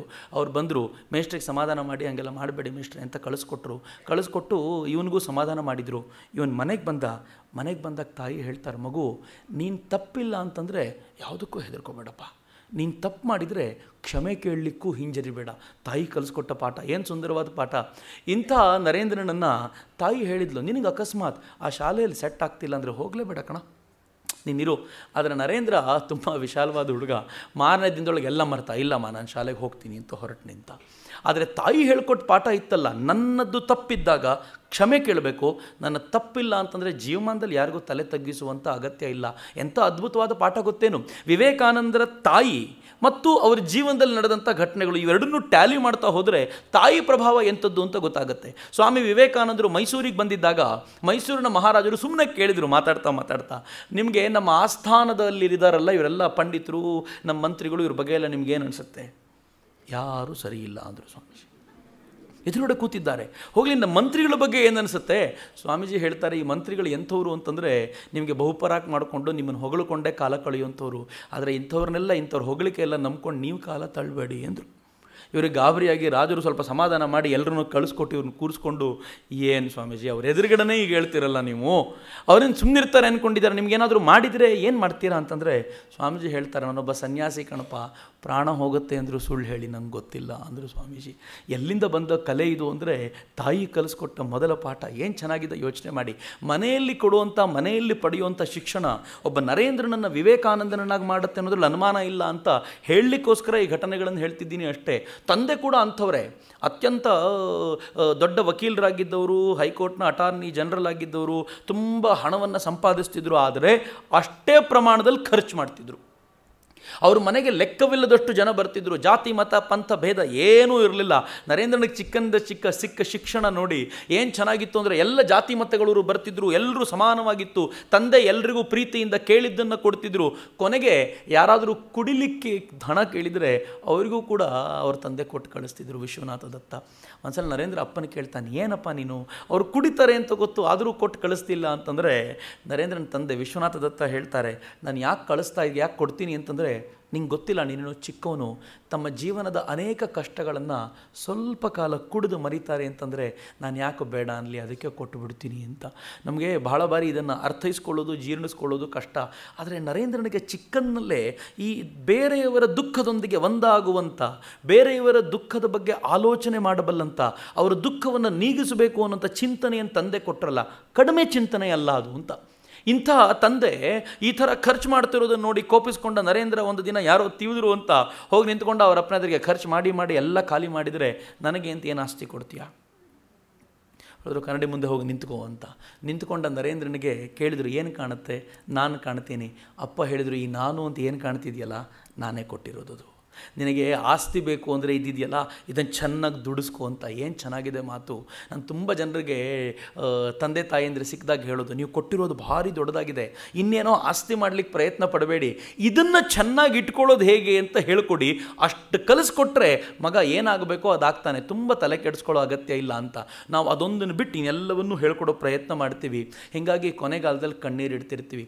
ನರೇಂದ್ರ ಜೀವನದುದ್ದಕ್ಕೂ ಮಾಡಿದ ಒಂದೇ ಒಂದು ಕೆಲಸ, ತಂದೆ ಕೊಟ್ಟ ಈ ಆಸ್ತಿಯನ್ನು ಅತ್ಯಂತ ಶ್ರೇಷ್ಠವಾಗಿಟ್ಟುಕೊಳ್ಳೋದು ಹೇಗೆ ಅನ್ನೋದ್ರ ಬಗ್ಗೆ ಚಿಂತನೆ ನಡೆಸ್ತಾ ಅದೇ ಕೆಲಸದಲ್ಲಿ ತನ್ನನ್ನು ತಾನು ರೂಢಿಸಿಕೊಂಡಲ್ಲ, ಅದು ತುಂಬ ವಿಶೇಷವಾದ ಸಂಗತಿ ಅಂತ ನನಗಂತೂ ತುಂಬ ಅನಿಸುತ್ತೆ. ಇಂಥ ನರೇಂದ್ರ ಕಾಲೇಜಿಗೆ ಬಂದ. ಪ್ರೆಸಿಡೆನ್ಸಿ ಕಾಲೇಜಿಗೆ ಸೇರಿಸಿದರು. ಪ್ರೆಸಿಡೆನ್ಸಿ ಕಾಲೇಜಲ್ಲಿ ಫಸ್ಟ್ ಆರ್ಟ್ಸ್ ಓದ್ತಾ ಇರುವಾಗಲೇ ತುಂಬ ಪ್ರತಿಭಾವಂತ ಬಾಲಕ. ಆ ಹೊತ್ತಿನಲ್ಲೇ ಬ್ರಹ್ಮ ಸಮಾಜದೊಂದಿಗೆ ಅವನಿಗೆ ಸಂಪರ್ಕ ಆಯಿತು. ಬ್ರಹ್ಮ ಸಮಾಜದೊಂದಿಗೆ ಸಂಪರ್ಕ ಬಂದ ತಕ್ಷಣ ನರೇಂದ್ರನಿಗೆ ಇದ್ದಕ್ಕಿದ್ದಂತೆ ತಾನು ಇಷ್ಟು ದಿನ ಪೂಜೆ ಮಾಡಿದ ದೇವರು, ತಾನು ಇಷ್ಟು ದಿನ ತಮ್ಮಮ್ಮ ಹೇಳಿಕೊಟ್ಟಂಥ ಮೈಥಾಲಜಿಕಲ್ ಸ್ಟೋರೀಸು, ಇದರಲ್ಲೆಲ್ಲ ರುಚಿ ಕಳೆದು ಹೋಗ್ಲಿಕ್ಕೆ ಶುರುವಾಯಿತು. ಅವನಿಗೆ ಅನ್ನಿಸ್ತು, ನಿಜ ಅಲ್ಲ, ದೇವರನ್ನೋದಿಲ್ಲ, ವೈಚಾರಿಕ ಪ್ರಜ್ಞೆ ಅಲ್ಲ ಅವನದ್ದು, ತುಂಬ ಪ್ರಖರ ಚಿಂತನೆ ಉಳ್ಳಂಥ ಹುಡುಗ. ಈ ಬ್ರಹ್ಮ ಸಮಾಜದ ಚಿಂತನೆಗಳು ಅವನನ್ನು ಭಾಳ ಮೋಹಿತಗೊಳಿಸಿದ್ವು. ಅವನು ಅವ್ರ ಜೊತೆ ತುಂಬ ಹೊಂದಾಣಿಕೆ ಮಾಡಿಕೊಂಡ, ತುಂಬ ಮಾತಾಡ್ತಿದ್ದ, ತುಂಬ ಚರ್ಚೆ ಮಾಡ್ತಿದ್ದ. ಇಂಥ ನರೇಂದ್ರನಿಗೆ ಫಸ್ಟ್ ಆರ್ಟ್ಸಲ್ಲಿದ್ದವನಿಗೆ ಆ ಚಿಂತನೆಗಳ ಪ್ರಭಾವಕ್ಕೆ ಸಿಕ್ಕಾಕ್ಕೊಂಡ. ಫಸ್ಟ್ ಆರ್ಟ್ಸ್ ಮುಗಿಯೋ ಹೊತ್ತು ಅವನು BAಗೆ ಬರೋಕ್ಕಿಂತ ಮುಂಚೆ ಜ್ವರ ಬಂದುಬಿಡ್ತು ಅವನಿಗೆ. ಕಾಲೇಜಿಗೆ ಹೋಗ್ಲಿಕ್ಕಾಗಲಿಲ್ಲ. ಸ್ಕಾಟಿಷ್ ಚರ್ಚಿಗೆ ಶಿಫ್ಟ್ ಮಾಡಿದರು. ನೋಡಿ, ಕೆಲವೊಮ್ಮೆ ಜ್ವರ ಬರುವುದು ಲಾಭ. ಅವನು ಪ್ರೆಸಿಡೆನ್ಸಿ ಕಾಲೇಜ್ನಲ್ಲೇ ಇದ್ದಿದ್ದರೆ ಈ ಒಂದು ಘಟನೆ ನಡೀತಿರಲಿಲ್ಲ ಅವನ ಜೀವನದಲ್ಲಿ. ಅವನ ಜೀವನದ ಒಂದು ಟರ್ನಿಂಗ್ ಪಾಯಿಂಟ್, ಒಂದು ಶ್ರೇಷ್ಠ ಟರ್ನಿಂಗ್ ಪಾಯಿಂಟ್ ಸ್ಕಾಟಿಷ್ ಕಾಲೇಜ್ನಲ್ಲಿ ನಡೀತು, ಸ್ಕಾಟಿಷ್ ಚರ್ಚ್ನಲ್ಲಿ. ಅವನಿಗೆ ಪಾಠ ಮಾಡ್ತಿರಬೇಕಾದ್ರೆ ಮೇಷ್ಟ್ರು ಒಂದಿನ ವಿಲಿಯಂ ವರ್ಡ್ಸ್ವರ್ತನ ಒಂದು ಕವಿತೆ ಬಗ್ಗೆ ಪಾಠ ಮಾಡ್ತಾಯಿದ್ರು. ಅದರಲ್ಲಿ ಭಾವಸಮಾಧಿಯ ವಿಚಾರ ಬಂತು. ಭಾವಸಮಾಧಿ ಅಂತಂದರೆ ಏನು ಅಂತ ಅವ್ರು ಎಕ್ಸ್ಪ್ಲೈನ್ ಮಾಡ್ತಿದ್ರು. ಎಕ್ಸ್ಪ್ಲೈನ್ ಮಾಡ್ತಿರ್ಬೇಕಾದ್ರೆ ನರೇಂದ್ರ ಎದ್ದು ನಿಂತ್ಕೊಂಡು ಪ್ರಶ್ನೆ ಮಾಡಿದ್ನಂತೆ, ಸರ್, ನೀವು ಭಾವಸಮಾಧಿ ಅಂತ ಏನೆಲ್ಲ ಹೇಳ್ತಿರೋ, ಇದು ಬರೀ ಶಬ್ದಗಳ ಜಾಲವೋ ಅಥವಾ ಯಾರಾದರೂ ನೋಡಿದವರಿದ್ದಾರೋ? ಅದಾಗಲೇ ಇವನಿಗೆ ಅದೊಂದು ಅನುಮಾನ ಬಂದಿತ್ತು, ಇವೆಲ್ಲ ಸುಳ್ಳು ಸಂಗತಿಗಳು, ದೇವರು ಅನ್ನೋದಿಲ್ಲ, ದೇವ್ರ ಬಗ್ಗೆ ಮಾತಾಡೋರೇ ಎಲ್ಲ, ಅವನನ್ನು ನೋಡಿದವ್ರು ಯಾರೂ ಇಲ್ಲ, ಯಾರು ಸಿಕ್ಕಿದರೂ ಕೂಡ ದೇವ್ರನ್ನ ನೋಡಿದ್ದೀರಾ ಅಂತ ಪ್ರಶ್ನೆ ಕೇಳ್ತಿದ್ದ. ಯಾರಿಗೂ ಉತ್ತರ ಗೊತ್ತಿಲ್ಲ. ಕೊನೆಗೆ ದೇವ್ರನ್ನ ನೋಡಿರೋ ವಿಚಾರ ಬಂದಾಗ ಭಾವಸಮಾಧಿಯ ಚಿಂತನೆ ಯಾವಾಗ ಬಂತೋ ಆಗ ಇಲ್ಲಿದ್ದಂಥ ಹೇಸ್ಟಿ ಅನ್ನೋ ಪ್ರೊಫೆಸರ್ ಹೇಸ್ಟಿ ಒಂದು ನಿಮಿಷ ನಿಂತ್ಕೊಂಡು ಅವನ ಮುಂದೆ ನಿಂತ್ಕೊಂಡು ಹೇಳ್ತಾರೆ, ನೋಡಪ್ಪ, ನನಗಂತೂ ಗೊತ್ತಿಲ್ಲ ಭಾವಸಮಾಧಿ ಅಂದರೆ ಏನು ಅಂತ, ಆದರೆ ಭಾವಸಮಾಧಿಯನ್ನು ಅನುಭವಿಸಿದ ಒಬ್ಬರನ್ನು ನಾನು ಜೀವನದಲ್ಲಿ ನೋಡಿದ್ದೀನಿ. ಅವರು ರಾಮಕೃಷ್ಣ ಪರಮಹಂಸರು ಅಂತ, ಅವರು ದಕ್ಷಿಣೇಶ್ವರದಲ್ಲಿರ್ತಾರೆ, ನೀನು ಒಂದು ಸಲ ಹೋಗಿ ಭೇಟಿಯಾಗ್ಬೋದಲ್ಲ ಅವರನ್ನು ಅಂತ ಕೇಳಿದರು. ಒಬ್ಬ ಟೀಚರ್ ಅವನ ಬದುಕನ್ನು ಬದಲಾಯಿಸಿದ ರೀತಿ ಇದು. ಎಂಥ ಬದಲಾವಣೆ ಅದು ಅಂತಂದರೆ, ನರೇಂದ್ರ ರಾಮಕೃಷ್ಣರನ್ನು ನೋಡಬೇಕು ಅಂತ ಅವನ ಮನಸ್ಸಿನಲ್ಲಿ ಮೊದಲ ಬೀಜ ಹಾಕಿದ್ದೇ ಆ ಮೇಷ್ಟ್ರು. ಆ ಬೀಜ ಹಾಕಿದ ಮೇಷ್ಟ್ರು ಅವನ ಬಗ್ಗೆ ಒಂದು ಮಾತನ್ನು ಹೇಳ್ತಾರೆ. ನಾನು ಜರ್ಮನಿಯಲ್ಲೂ ಕೂಡ ಅನೇಕ ಫಿಲಾಸಫಿಕಲ್ ವಿದ್ಯಾರ್ಥಿಗಳನ್ನು ನೋಡಿದ್ದೀನಿ. ಪ್ರೊಫೆಸರ್ ಹೇಸ್ಟಿ ಹೇಳೋದು, ನರೇಂದ್ರನ ಬಗ್ಗೆ ಬಹಳ ಜನ ಈ ಮಾತುಗಳನ್ನು ಹೇಳಿದ್ದಾರೆ. ನರೇಂದ್ರ ಚಿಕ್ಕವನಿದ್ದಾಗ, ಬಹುಶಃ ನನಗನ್ಸುತ್ತೆ 7-8 ವರ್ಷದ ಹುಡುಗ, ಅವ್ರ ತಾತ ಕಾಳಿ ಚರಣ ಮಲ್ಕೊಂಡಿದ್ದಾಗ, ಡೆತ್ ಬೆಡ್ಡಲ್ಲಿದ್ದಾಗ ಮನೇಲಿರೋ ಮಕ್ಕಳನ್ನೆಲ್ಲ ಕರೆದು, ನನಗೆ ಮಹಾಭಾರತ ಯಾರಾದರೂ ಓದಿ ಹೇಳ್ತಿರಪ್ಪ ಕೊನೆ ಕಾಲದಲ್ಲಿ ಅಂತ ಕೇಳಿದರು. ದೊಡ್ಡವರೆಲ್ಲ ಹೆದರ್ಕೊಂಡು ಕೂತಿದ್ರು, ಹೆಂಗೆ ಓದೋದು ಅಂತ. 7-8 ವರ್ಷದ ಹುಡುಗ ಪಂಚೆ ಉಟ್ಕೊಂಡಿದ್ದನ್ನು ಬಂದು ಕೂತ್ಕೊಂಡ, ನಾನು ಓದ್ತೀನಿ ತಾತ ಅಂತ ತೆಗೆದು ಓದ್ಲಿಕ್ಕೆ ಶುರು ಮಾಡಿಬಿಟ್ಟ. ತುಂಬ ಸ್ಪಷ್ಟವಾಗಿ ಓದಿದ್ದಂತೆ. ಕೊನೆ ಕ್ಷಣ ಬಂದಾಗ ಅವ್ರ ಮೊಮ್ಮಗನ ತಲೆ ಮೇಲೆ ಕೈ ಇಟ್ಟು, ಇನ್ನೊಬ್ಬ ದೊಡ್ಡ ವ್ಯಕ್ತಿ ಆಗ್ತೀಯ ಕಣೋ, ಅನುಮಾನವೇ ಇಲ್ಲ ಅಂತೇಳಿ ಹೋಗಿದ್ರು. ನರೇಂದ್ರನ ತಂದೆಯ ಫ್ರೆಂಡು ಅವ್ರು ನರೇಂದ್ರನನ್ನು ತುಂಬ ಹತ್ತಿರದಿಂದ ಗಮನಿಸಿ ತುಂಬ ಒಂದಿನ ಪ್ರಶ್ನೆ ಕೇಳಿದ್ರು, ನರೇನ್, ನೀನು ಯಾವಾಗಲೂ ಆಟ ಆಡ್ತಿರ್ತೀಯ, ಹೊರಗಡೆ ತಿರುಗಾಡ್ತಿರ್ತೀಯ, ಓದಲ್ವಾ? ನರೇನ್ ಚಿಕ್ಕ ಹುಡುಗ ಅವರಿಗೆ ಬೋಲ್ಡಾಗಿ ಉತ್ತರ ಕೊಟ್ಟಿದ್ದ, ಆಟನೂ ಆಡ್ತೀನಿ, ಓದು ಮಾಡ್ತೀನಿ, ನನಗೆ ಎರಡೂ ಗೊತ್ತು ಅಂತ ಹೇಳಿದ್ದ ನರೇಂದ್ರ. ಅವನನ್ನು ಹತ್ತಿರದಿಂದ ಗಮನಿಸಿ ಒಂದು ಮಾತನ್ನು ಅವ್ರು ಹೇಳಿದರು, ಭಾಳ ಹಿಂದೆಯೇ. ಅವ್ರು ಹೇಳ್ತಾರೆ, ನರೇಂದ್ರ, ನೀನು ಒಂದು ದಿನ ಮನುಷ್ಯರಲ್ಲೇ ಅತ್ಯಂತ ಶ್ರೇಷ್ಠ ವ್ಯಕ್ತಿಯಾಗಿ ನಿಲ್ಲಿತೀಯ, ಬಹುಶಃ ನಾನು ಅದನ್ನು ನನ್ನ ಜೀವನದಲ್ಲಿ ನೋಡ್ತೀನಿ ಅಂತ ಕೂಡ ಅವ್ರು ಹೇಳಿದರು. ಎರಡು ಅವನ ಬಗ್ಗೆ. ಮತ್ತು ಮೂರನೇದು ಹೇಸ್ಟಿ ಮೇಷ್ಟ್ರು ಅವನ ಬಗ್ಗೆ ಹೇಳಿದರು. ಇಡೀ ನಾನು ಅನೇಕ ಜರ್ಮನ್ ಕಾಲೇಜುಗಳಲ್ಲೂ ಪಾಠ ಮಾಡಿದ್ದೀನಿ. ಎಲ್ಲ ಫಿಲಾಸಫಿಕಲ್ ಸ್ಟೂಡೆಂಟ್ಗಳ ನಡುವೆ ಒಂದು ಜ್ಯುವೆಲ್, ರತ್ನ ಅಂತ ಏನಾದರೂ ಇದ್ದರೆ ಅದು ನರೇಂದ್ರ, ಅನುಮಾನವೇ ಇಲ್ಲ. ಇವನು ಒಂದಿನ ಅತ್ಯಂತ ದೊಡ್ಡ ವ್ಯಕ್ತಿ ಆಗೋದನ್ನು ನೀವೆಲ್ಲ ಕೇಳ್ತೀರಿ ಅನ್ನೋದನ್ನು ಹೇಸ್ಟಿ ಮೇಷ್ಟ್ರು ಹೇಳ್ತಿದ್ರು. ಇಂಥ ವಿಚಿತ್ರವಾದ ಹುಡುಗ ಅವನು ಯಾವಾಗಲೂ ತನ್ನದೇ ಆದ ವಿಚಾರಗಳಲ್ಲಿ ಮಗ್ನನಾಗಿರ್ತಿದ್ದವನು. ಎಷ್ಟು ಬಾಲ್ಯದಲ್ಲಿ ಎನರ್ಜಿ ಇತ್ತೋ ಆ ಎನರ್ಜಿ ಅಷ್ಟು ಯೌವನದಲ್ಲಿ ಕಾನ್ಸಂಟ್ರೇಟೆಡ್ ಆಗೋಗಿತ್ತು ಅವನಿಗೆ. ಯೌವನ ಕಾಲ ಅವನು ಹೇಗಿತ್ತು ಅಂತಂದರೆ ಯಾವುದೋ ವಿಚಾರದಲ್ಲಿ ಮಗ್ನನಾಗ್ಬಿಟ್ರೆ ಕಳೆದು ಹೋಗ್ಬಿಡ್ತಿದ್ದ, ಅವನ ತಂದೆ ವಿಚಾರದಲ್ಲಿ ಕಳೆದು ಹೋಗುವಂಥ ಅಪರೂಪದ ವ್ಯಕ್ತಿತ್ವ ಅವನದ್ದಾಗಿತ್ತು. ಹೀಗಾಗಿ ಬಹಳ ಜನರಿಗೆ ಅವನು ಏನು ಯೋಚನೆ ಮಾಡ್ತಾನೆ ಅಂತ ಗೊತ್ತಿರಲಿಲ್ಲ. ಅವನು ಯಾರಾದರೂ ಸಿಕ್ಕಿದ್ರೆ ಹೋಗಿ ನಿಂತ್ಕೊಂಡು ಕೇಳ್ತಿದ್ದ, ನೀವು ದೇವ್ರ ಬಗ್ಗೆ ತುಂಬ ಚೆನ್ನಾಗಿ ಮಾತಾಡ್ತೀರಾ, ದೇವ್ರನ್ನ ನೋಡಿದ್ದೀರಾ? ಭಾಳ ಜನರಿಗೆ ಅವನು ಹುಚ್ಚ ಅಂತ ಅನ್ನಿಸ್ತಿತ್ತು. ಮನೆಯಲ್ಲಿ ಮದುವೆ ವಿಚಾರ ಬಂದಾಗ ನರೇಂದ್ರ ಮದುವೆ ಆಗೋದಿಲ್ಲ ಅಂತ ಹಠ ಹಿಡಿದು ಕೂತಿದ್ದ, ನಾನು ಬ್ರಹ್ಮಚರ್ಯದ ಪಾಲನೆ ಮಾಡ್ತೀನಿ ಅಂತ. ರಾಮಚಂದ್ರ ದತ್ತ ಅಂತ ಇವನ ಸೋದರ ಸಂಬಂಧಿಯೊಬ್ಬರು, ಅವರಿಗೂ ಹುಚ್ಚು ಗೊತ್ತಿತ್ತು. ಮದುವೆ ಆಗಲ್ಲ ಅಂತ ಹುಡುಗ ಹೇಳ್ತಿರ್ತಾನೆ. ಇವನಿಗೆ ಇನ್ನೊಬ್ಬ ಮಹಾ ಹುಚ್ಚನನ್ನು ಪರಿಚಯಿಸಬೇಕು ಅಂತ ಅವನು ಕಾಯ್ತಿದ್ದ. ಒಂದಿನ ನರೇಂದ್ರನ ಕರೆದು ಹೇಳ್ತಾನೆ, ನರೇಂದ್ರ ನೀನು ಮದುವೆ ಆಗಲ್ಲ ಬ್ರಹ್ಮಚಾರಿ ಆಗಿರ್ತೀನಿ ಅಂತ ಹೇಳ್ತೀಯ, ಯಾಕೆ? ನರೇಂದ್ರ ಹೇಳ್ತಾನೆ, ನಂಗೆ ಒಂದೇ ಒಂದು ಆಸೆ ಇದೆ, ದೇವರನ್ನು ನೋಡಬೇಕು ಅಂತ. ಅವನಿದ್ದರೆ ನೋಡಬೇಕು ಅಂದರೆ ಹಿಂಗೆ ಬದುಕಬೇಕು ಅಂತ ಹೇಳ್ತಾರಲ್ಲ, ಅದಕ್ಕೋಸ್ಕರ ಹಿಂಗಿದ್ದೀನಿ. ಹೇಳ್ದ, ಸರಿ ಹಾಗಿದ್ದರೆ ನಿನಗೆ ಹುಚ್ಚು ಹತ್ತಿದೆ ದೇವರದ್ದು. ಇಂಥ ಹುಚ್ಚನಿಗೆ ಒಬ್ಬ ಮಹಾ ಹುಚ್ಚನ ಪರಿಚಯ ಆಗಬೇಕು, ನಾನು ನಿಂಗೆ ತೋರಿಸ್ತೀನಿ, ಕರ್ಕೊಂಡು ಹೋಗ್ತೀನಿ ಬಾ ಅಂದರು. ಎಂಥ ಯೋಗ ಅಂತಂದರೆ, ಸುರೇಂದ್ರನಾಥರ ಮನೆಗೆ ಅವತ್ತು ರಾಮಕೃಷ್ಣರು ಬಂದಿದ್ದಾರೆ. ಯಾರು ಹಾಡಬೇಕಿತ್ತೋ ಅವ್ನು ಮಿಸ್ಸಿಂಗ್, ಅವ್ನು ಬರಲಿಲ್ಲ. ಇವ್ರು ಹೇಳಿದ್ರು, ಹಾಡೋನಿದ್ದವನು ಬರಲಿಲ್ಲ, ನೀನು ಇವತ್ತು ಹಾಡ್ಲಿಕ್ಕೆ ಬರ್ತೀಯಾ? ಏನಂದ, ನಾನು ಯಾಕೆ ಬರಲಿ? ನಿಂಗೆ ತೋರಿಸ್ಬೇಕಲ್ಲ, ದೇವರನ್ನು ನೋಡಿರೋನು ತೋರಿಸ್ಬೇಕಲ್ಲ, ಅದಕ್ಕೋಸ್ಕರ ನೀನು ಬರಬೇಕು ಅಂತ. ನರೇಂದ್ರ ಮೊದಲನೇ ದಿನ ಹಾಡಲಿಕ್ಕೆ ಅಂತ ಹೋಗಿ ರಾಮಕೃಷ್ಣರ ಹತ್ರಕ್ಕೆ ಹೋದ. ಬಾಗಿಲಿಂದ ಎಂಟ್ರಾಗ್ತಾನೆ. ಅದಾಗಲೇ ಭಾಳ ಜನ ಕೂತಾಗಿತ್ತು. ಏನು ಸಮಾಗಮ, ಏನು ಇಬ್ಬರ ಶ್ರೇಷ್ಠ ಸಂಧಿ ಎಂಥದ್ದು ಅಂತಂದರೆ, ಆ ಹೊತ್ತಿನಲ್ಲಿ ಅವರು ಕೂತ್ಕೊಂಡಿದ್ದಾರೆ. ರಾಮಕೃಷ್ಣರು ಇದ್ದಿದ್ದು ರೀತಿಯೇ ವಿಚಿತ್ರ. ಮೈಮೇಲೆ ಪಂಚೆ ಅಂತ ಇರ್ತಿತ್ತು, ಅದು ಯಾವಾಗ ಬಿದ್ದು ಹೋಗಿರ್ತಿತ್ತೋ ಗೊತ್ತಾಗ್ತಿರಲಿಲ್ಲ. ಮೈ ಮೇಲೆ ಅವ್ರು ಹಾಕ್ಕೊಂಡಿರ್ತಿದ್ರು, ಮೇಲಿನ ಉತ್ತರೀಯ ಯಾವಾಗಲೂ ಬಿದ್ದೋಗಿರ್ತಿತ್ತು, ಪಂಚೆ ಅರೆಬರೆಯಾಗಿರ್ತಿತ್ತು. ಅವ್ರ ಭಾವ ಸಮಾಧಿಗೆ ಮುಳುಗಿದ್ದಾಗ ದೇಹದ ಪ್ರಜ್ಞೆ ಇರ್ತಿರಲಿಲ್ಲ, ಕುರುಚಲು ಗಡ್ಡ. ಇದನ್ನು ನೋಡಿದರೆ ಯಾರಿಗೂ ದೇವರನ್ನು ನೋಡಿರ್ಬೋದು ಅಂತ ಅನಿಸಲ್ಲ ಅಂತ. ಇವತ್ತು ನಮಗೆಲ್ಲ ದೇವರನ್ನು ನೋಡಿರೋರೆಲ್ಲ ಹೇಗಿರಬೇಕು ಅಂದರೆ ತುಂಬ ಹೈಫೈ ಆಗಿರಬೇಕು, ಅವರೊಂದು ದೊಡ್ಡ ಚೇರ್ ಮೇಲೆ ಕೂತಿರಬೇಕು, ಅವ್ರು ವಿಶೇಷವಾದ ಬಟ್ಟೆಯನ್ನು ಹಾಕಿರಬೇಕು, ಜರತಾರಿ ಸೀರೆ ಥರದ ಕಾವಿಯನ್ನು ಹುಟ್ಟಿರ್ಬೇಕು, ಏನೆಲ್ಲ ಕಲ್ಪನೆಗಳಿವೆಯಲ್ಲ. ಸ್ವಲ್ಪ ಕಲ್ಪನೆಗಳು ಆ ಥರದ್ದು ಇತ್ತು ಬಹಳ ಇದರಲ್ಲಿ. ಅಂಥದ್ರಲ್ಲಿ ನರೇಂದ್ರ ಹೋಗಿ ಅವರನ್ನು ನೋಡ್ತಾನೆ. ಬಾಗಿಲು ಒಳಗೆ ಬಂದ ತಕ್ಷಣ ಗಾಬರಿ ಆಗೋಯ್ತು ಅವನಿಗೆ. ಇವರು ದೇವರನ್ನು ನೋಡಿದ್ದಾರೆ ಅಂತ ಎಲ್ಲರೂ ಹೇಳ್ತಾರಲ್ಲ, ಎಲ್ರಿಗೂ ಹುಚ್ಚಿಡಿದಿರಬೇಕು ಅಂತ ಸುಮ್ಮನಾದ, ಏನೂ ಮಾತಾಡಲಿಲ್ಲ. ಒಳಗೆ ಬಂದು ಕೂತ. ಅಸಡ್ಡೆ, ಸಹಜವಾದ ಅಸಡ್ಡೆ ಯಾಕೆಂದರೆ ತಿಳ್ಕೊಂಡಿದ್ದೀನಿ, ನಾನೇನು ಕಡಿಮೆ ತಿಳ್ಕೊಂಡಿದ್ದೀನ, ಇಂಗ್ಲೀಷ್ ಗೊತ್ತು ನನಗೆ, ಇವರೆಲ್ಲ ಏನು ಸಹಜವಾದ ಆ ಭಾವ ಏನೇನು ಯುವಕರಿಗಿರ್ಬೋದು ಎಲ್ಲ ಇಟ್ಕೊಂಡೆ ಹೋಗಿ ಮುಂದೆ ಕೂತ್ಕೊಂಡ. ಪರಿಚಯ ಮಾಡಿದ್ರು ನರೇಂದ್ರ ಅಂತ. ಇವನು ಇವತ್ತು ಹಾಡಲಿಕ್ಕೆ ಯಾರೋ ಬರಬೇಕಿತ್ತು, ಬರಲಿಲ್ಲ, ಅದಕ್ಕೆ ಬಂದಿದ್ದಾನೆ.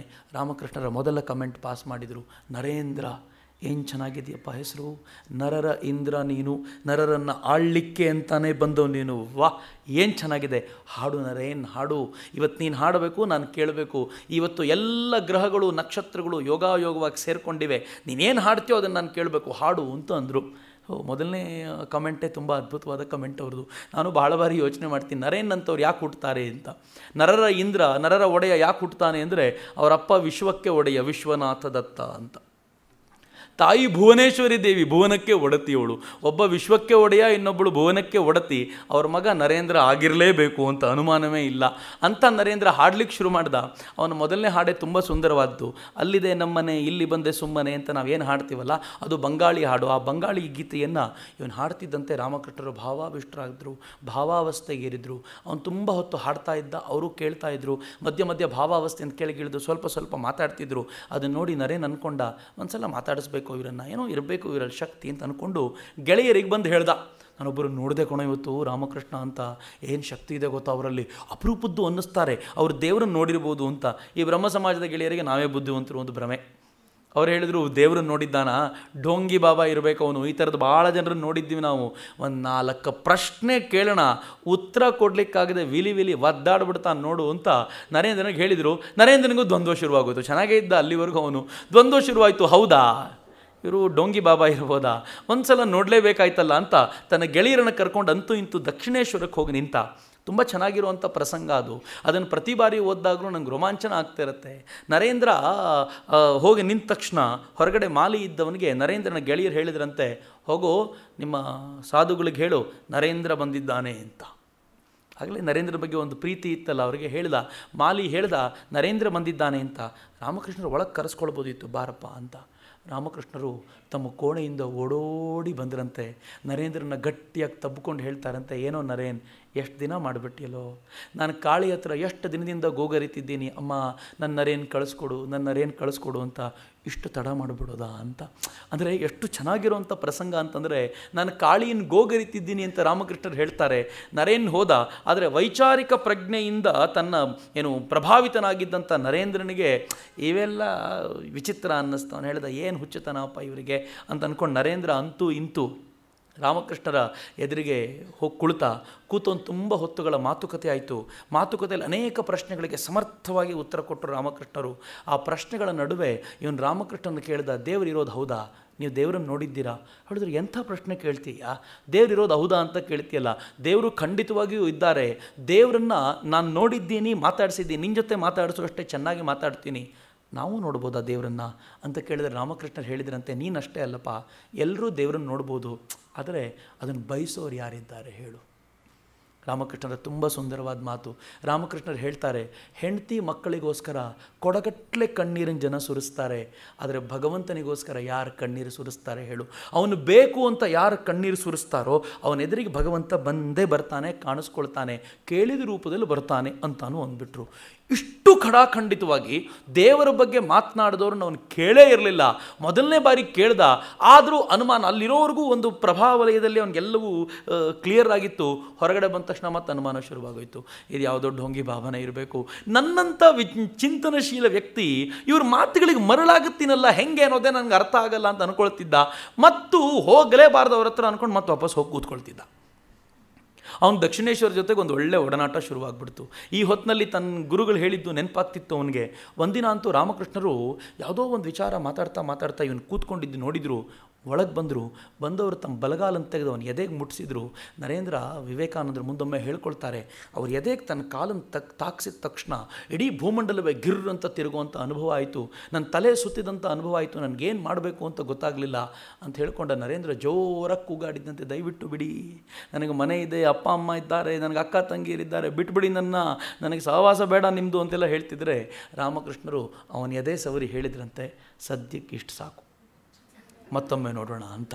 ಅವನಿಗೆ ಯಾವ ಥರ ಆಗ್ಬಿಡ್ತು ಅಂದರೆ, ನನಗಿಂಥ ಪ್ರಜ್ಞೆಯನ್ನು ಕೊಡ್ತಿದ್ದಾರಲ್ಲ, ಇಂಥ ಅಪರೂಪದ ಶಕ್ತಿಯನ್ನು ನನ್ನೊಳಗೆ ಹರಿಸ್ತಿದ್ದಾರಲ್ಲ ರಾಮಕೃಷ್ಣರು ಅಂತ ಒಂದು ಕಡೆ, ಆದರೆ ಅವನಿಗೆ ಬ್ರಹ್ಮ ಸಮಾಜದ ಈ ಶಕ್ತಿ ಏನಿದೆ, ಎಳ್ಕೊಳ್ಳುವಂಥ ಶಕ್ತಿ, ಅದು ಅವನನ್ನು ಬಿಡ್ತಿಲ್ಲ, ಈ ಚಿಂತನೆಗಳಿಗೆ ಬಿಡ್ತಿಲ್ಲ. ಅವನು ಪೂರ್ಣ ಪ್ರಮಾಣದಲ್ಲಿ ಇನ್ನೂ ಸರೆಂಡರ್ ಆಗೋದಕ್ಕೆ ಪ್ರಯತ್ನ ಪಡ್ತಿದ್ದಾನೆ. ಆದರೆ ರಾಮಕೃಷ್ಣರು ಆಗಾಗ ಸ್ವಲ್ಪ ಟೇಸ್ಟ್ ಕೊಟ್ಟು ಇವನನ್ನು ಪೂರ್ಣ ಪ್ರಮಾಣದಲ್ಲಿ ಎಳ್ಕೊಳ್ತಿದ್ದಾರೆ. ಆದರೆ ನರೇಂದ್ರನಿಗೆ ರಾಮಕೃಷ್ಣರಲ್ಲಿ ಬಹಳ ಇಷ್ಟ ಆಗಿದ್ದು ಅವರ ವೈಚಾರಿಕ ಚಿಂತನೆಗಳು, ವೈಚಾರಿಕ ಶಕ್ತಿ. ಬಹುಶಃ ರಾಮಕೃಷ್ಣ ಮತ್ತು ನರೇಂದ್ರರ ಆ ಸಂಪರ್ಕ ಇದೆಯಲ್ಲ, ನಾನು ಭಾಳ ಬಾರಿ ಅಂದ್ಕೊಳ್ತಿದ್ದೆ, ರಾಮಕೃಷ್ಣರು ಮತ್ತು ನರೇಂದ್ರ 20-25 ವರ್ಷ ಆದರೂ ಜೊತೆಯಲ್ಲಿದ್ದಿರಬೇಕು ಅಂತ. ರಾಮಕೃಷ್ಣರ ಬಗ್ಗೆ ಇಷ್ಟು ಹೇಳಬೇಕಾದ್ರೆ ಅದರ ಆಶ್ಚರ್ಯದ ಸಂಗತಿ, ಅವ್ರ ಜೊತೆಯಲ್ಲಿದ್ದು 5 ವರ್ಷಗಳ ಕಾಲ ಮಾತ್ರ, 5-5.5 ವರ್ಷ ಜೊತೆಯಲ್ಲಿದ್ದಿರ್ಬೋದು. ಅಷ್ಟರಲ್ಲೇ ರಾಮಕೃಷ್ಣರ ದೇಹತ್ಯಾಗವೂ ಆಗೋಯ್ತು.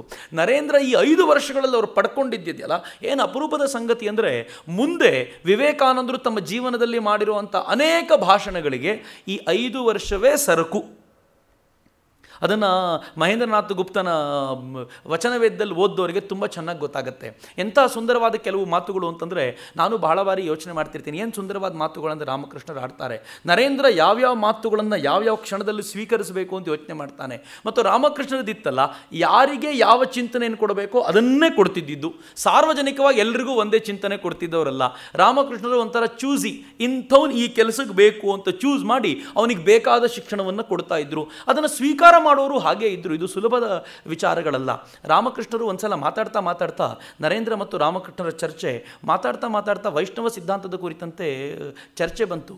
ಅದರಲ್ಲಿರುವಂಥ 3 ವಿಚಾರಗಳ ಕುರಿತಂತೆ. ಒಂದು, ಭಗವಂತನ ಚಿಂತನೆ ಮಾಡ್ತಾ ಆನಂದ ಪಡೆಯೋದು. 2ನೇದು ಜೀವದಯೆ ತೋರಿಸೋದು. 3ನೇದು ಇದೇ ರೀತಿ ಭಗವಂತನ ಕುರಿತಂತೆ ಆಲೋಚನೆ ಮಾಡೋದು, ಭಗವಂತನ ಸೇವೆ, ವೈಷ್ಣವ ಸೇವೆ ಮಾಡ್ತಾ ಹೋಗೋದು, ಆ ಭಗವಂತನ ಸಂತರ ಸೇವೆ ಮಾಡೋದು. ಈ 3 ಹೇಳಿದರು. ರಾಮಕೃಷ್ಣರು ವಾಪಸ್ ಹೇಳೋದನ್ನು. ಮೊದಲನೇದು ಭಗವತ್ ಚಿಂತನೆಯಲ್ಲಿ ಆನಂದ ಪಡೆಯೋದು, 2ನೇದು ಜೀವ ದಯೆ, 3ನೇದು ವೈಷ್ಣವ ಸೇವೆ. ಜೀವದಯೆ ಅಂತ ಕೇಳಿದ ತಕ್ಷಣ ರಾಮಕೃಷ್ಣರು ಹೇಳಿದ್ರಂತೆ, ಜೀವ ದಯೆ ತೋರಿಸ್ಲಿಕ್ಕೆ ನೀನು ಯಾರು? ಈ ಭೂಮಿ ಮೇಲೆ ಚಿಕ್ಕ ಹುಳು, ಜೀವ ದಯೆ ಅಂತ ಅಲ್ಲ, ಜೀವ ಸೇವೆ ಅಂತ ಮಾಡಬೇಕು ಅಂದರು. ನಿಮ್ಗೆ ಆಶ್ಚರ್ಯ ಆಗುತ್ತೆ, ವಿವೇಕಾನಂದರ ಜೀವನದುದ್ದಕ್ಕೂ ಈ ಪದ ಎಷ್ಟಂತ ಮ್ಯಾಜಿಕ್ ಮಾಡಿದೆ ಅಂದರೆ, ಅಲ್ಲಿ ಕೂತಿದ್ದ ಈ ನರೇಂದ್ರ ತನ್ನ ಗೆಳೆಯರಿಗೆ ಹೇಳ್ದ, ಅಬ್ಬ ನನ್ನ ಗುರುಗಳು ಇವತ್ತು ಎಂಥದ್ದೊಂದು ಪದವನ್ನು ಹೇಳಿದರು ಅಂತಂದರೆ, ಎಂಥದ್ದೊಂದು ಮಾತನ್ನು ಹೇಳಿದರು ಅಂತಂದರೆ, ನಾನು ಬದುಕಿರೋವರೆಗೂ ಈ ಮಾತನ್ನು ಜಗತ್ತಿಗೆ ತಿಳಿಸ್ತಾ ಇರ್ತೀನಿ ಅಂತ ವಿವೇಕಾನಂದರ ಸಂಕಲ್ಪ ಮಾಡಿದರು. ಎಷ್ಟು ಚೆನ್ನಾಗಿದೆ ನೋಡಿ. ಈ 3 ಚಿಂತನೆ ಮೇಲೆ ಬಹುಶಃ ನಾವು ಪುಟಗಟ್ಟಲೆ ಬರಿಬೋದು, ಗಂಟೆಗಟ್ಟಲೆ ಮಾತನಾಡ್ಬೋದು. ಜೀವ ದಯೆ ಅಲ್ಲ, ಜೀವ ಸೇವೆ ಅತ್ಯಂತ ಮುಖ್ಯವಾದ್ದು ಅಂತ ಒಂದು ಚಿಂತನೆ ಅವರು ಒಂದು 10 ಜನರ ಮುಂದೆ ಹೇಳಿದ್ದಿರ್ಬೋದು. ಆದರೆ ವಿವೇಕಾನಂದರು ಅದನ್ನು ಎಷ್ಟು ಚೆನ್ನಾಗಿ ಸ್ವೀಕಾರ ಮಾಡಿದರು ಅಂದರೆ, ನನ್ನ ಜೀವನದ ಆದರ್ಶ ಇದು ಅಂತ ಸ್ವೀಕಾರ ಮಾಡಿ ಮುಂದಿನ ದಿನಗಳಲ್ಲಿ ಸ್ವಾಮೀಜಿ ಹೇಳ್ತಾರೆ, ಭಾರತಕ್ಕಿರುವಂಥ 2 ಶ್ರೇಷ್ಠ ಆದರ್ಶ ಯಾವುದು ಅಂದರೆ, ಮೊದಲನೇದು ತ್ಯಾಗ, ಎರಡನೇದು ಸೇವೆ ಅಂತ ವಿವೇಕಾನಂದರು ಹೇಳಿದರು. ವಿವೇಕಾನಂದರ ಮಾತಿಗಿದು ಕೊಟ್ಟಿರುವ ಶಕ್ತಿ ನೋಡಿ. ಸ್ವಾಮೀಜಿ ಒಂದು ಕಡೆ ಹೇಳ್ತಾರೆ, ಯಾರಿಗಾದರೂ ಸೇವೆ ಮಾಡುವಂಥ ಅವಕಾಶ ನಿನಗೆ ಸಿಕ್ಕಿದರೆ, ಯಾರಿಗಾದರೂ ಭಿಕ್ಷೆ ಕೊಡುವಂಥ ಅವಕಾಶ ಸಿಕ್ಕಿದರೂ ಕೂಡ ನಾನು ಕೊಡ್ತಾ ಇದ್ದೀನಿ, ನಾನು ಸೇವೆ ಮಾಡ್ತಿದ್ದೀನಿ ಅನ್ನೋ ಭಾವದಿಂದ ಮಾಡಬೇಡ, ನನಗೆ ಸೇವೆ ಮಾಡಲಿಕ್ಕೆ ಒಂದು ಅವಕಾಶ ಮಾಡಿಕೊಟ್ನಲ್ಲ ಅನ್ನೋ ಭಾವದಿಂದ ಮಾಡು ಅಂತ. ಯಾರೋ ಕೇಳ್ತಾರೆ ಯಾಕೆ ಹೆಂಗೆ ಅಂತಂದರೆ, ಸ್ವಾಮೀಜಿ ಹೇಳ್ತಾರೆ, ಅಕಸ್ಮಾತ್ ನೀನು ಯಾರಿಗೋ ಭಿಕ್ಷೆ ಕೊಟ್ಟಾಗ, ಎಷ್ಟು ಚೆನ್ನಾಗಿದೆ ನೋಡಿ, ಯೋಚನೆ ಮಾಡಿ.